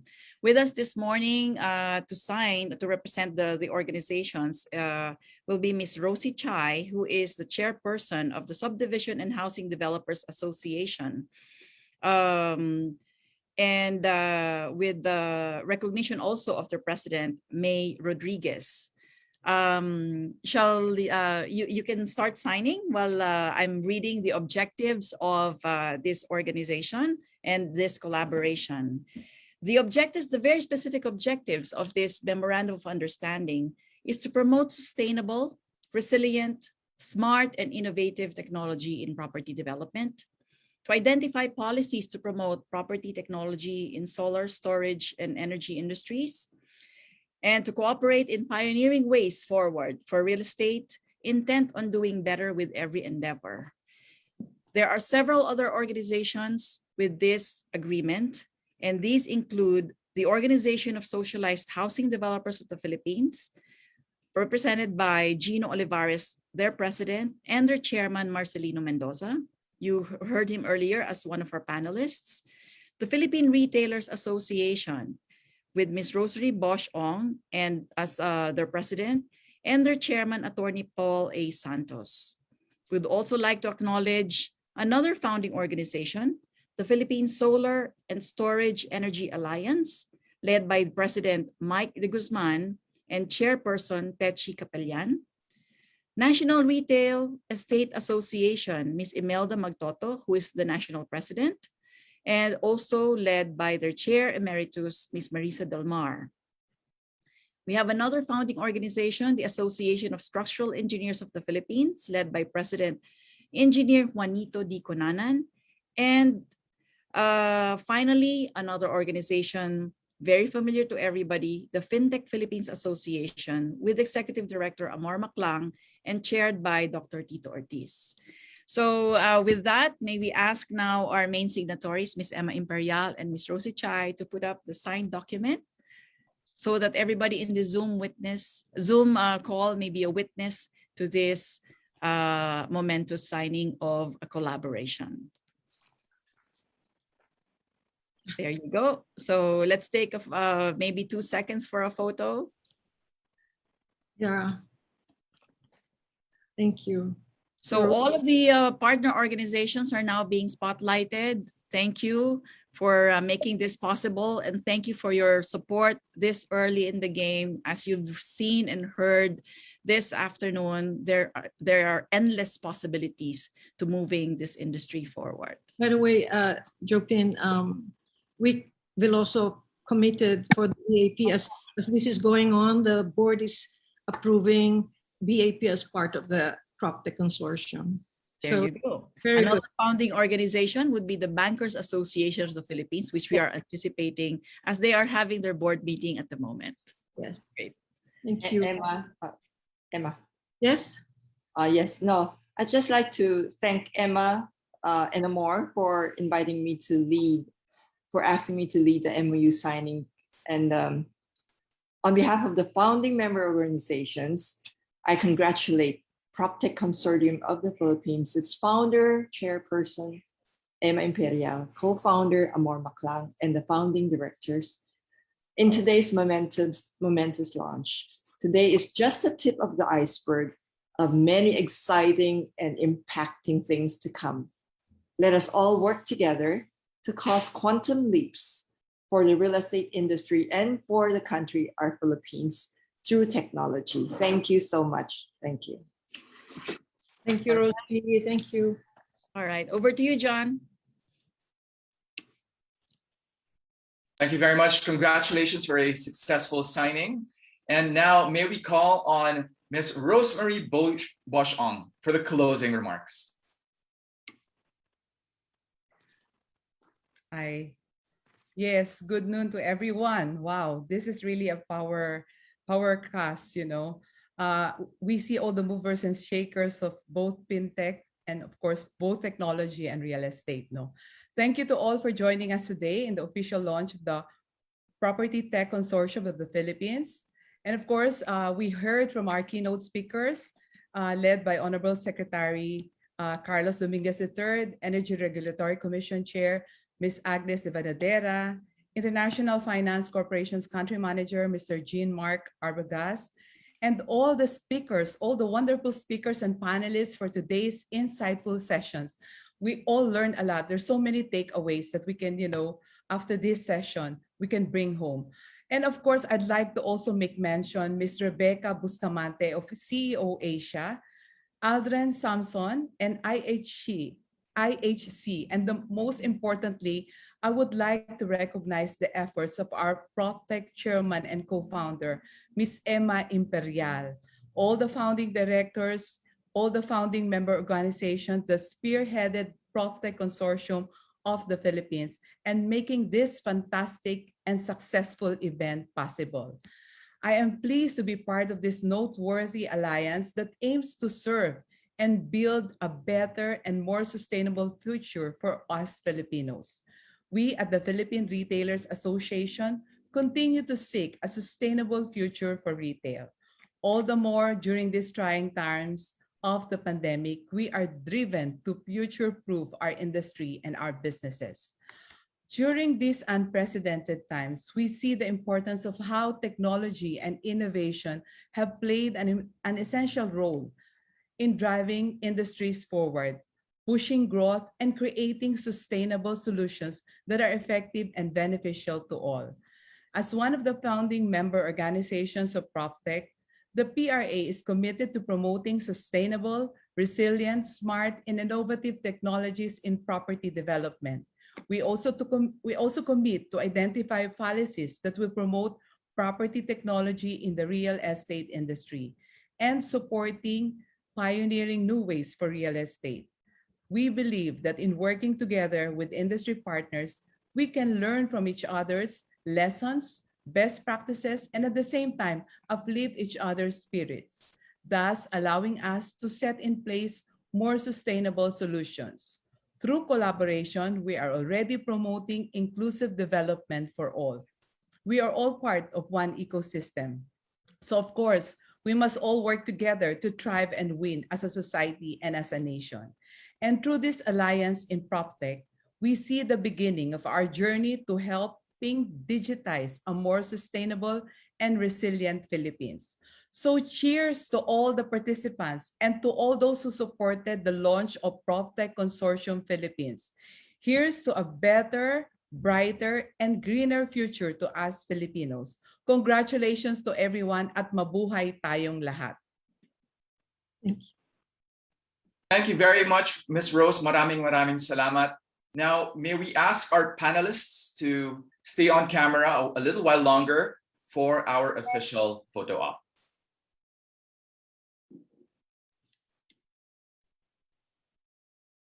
Okay, so we're having everyone back now. Yeah, I think the video has been disabled. Oh, is it? Yeah. Oh, yeah. Okay. Video. Yeah, the video has been disabled. Yeah, can to organize. Can the tech group please turn on the videos? Thank you. Hi, Agnes. Okay. Yeah. My video doesn't want to start. Okay, so if we can just have the videos of Yes, there. people turn on.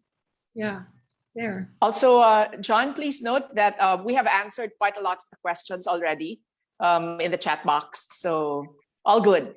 That's right. So we're good. Mars, where's Mars? Mars, where are you? Anton. I cannot turn on the video doesn't turn on. Please turn on Mars video. Oh, David, Anton. There you are. There you are. There you are. Yeah. Okay, so calling back everyone once again. So this is the last part of our program. And okay, so from the tech booth, please let us know if we're good to have the photo up. Right, everyone. 1, 2, 3. And one more. 1, 2, 3. Thank you, everyone. Thank you, everyone. Thank you so much, everyone. Thank you so much. Thank you. That officially ends our program for today. We'd like to thank everyone for attending the Proptech for the real estate industry, Proptech for the Philippines. This has been your host, John Aguilar. Keep well and safe. Mabuhay ang Proptech at mabuhay ang Pilipinas. God bless. God bless. Thank you. Congratulations to all. Congratulations. Congratulations. Congratulations.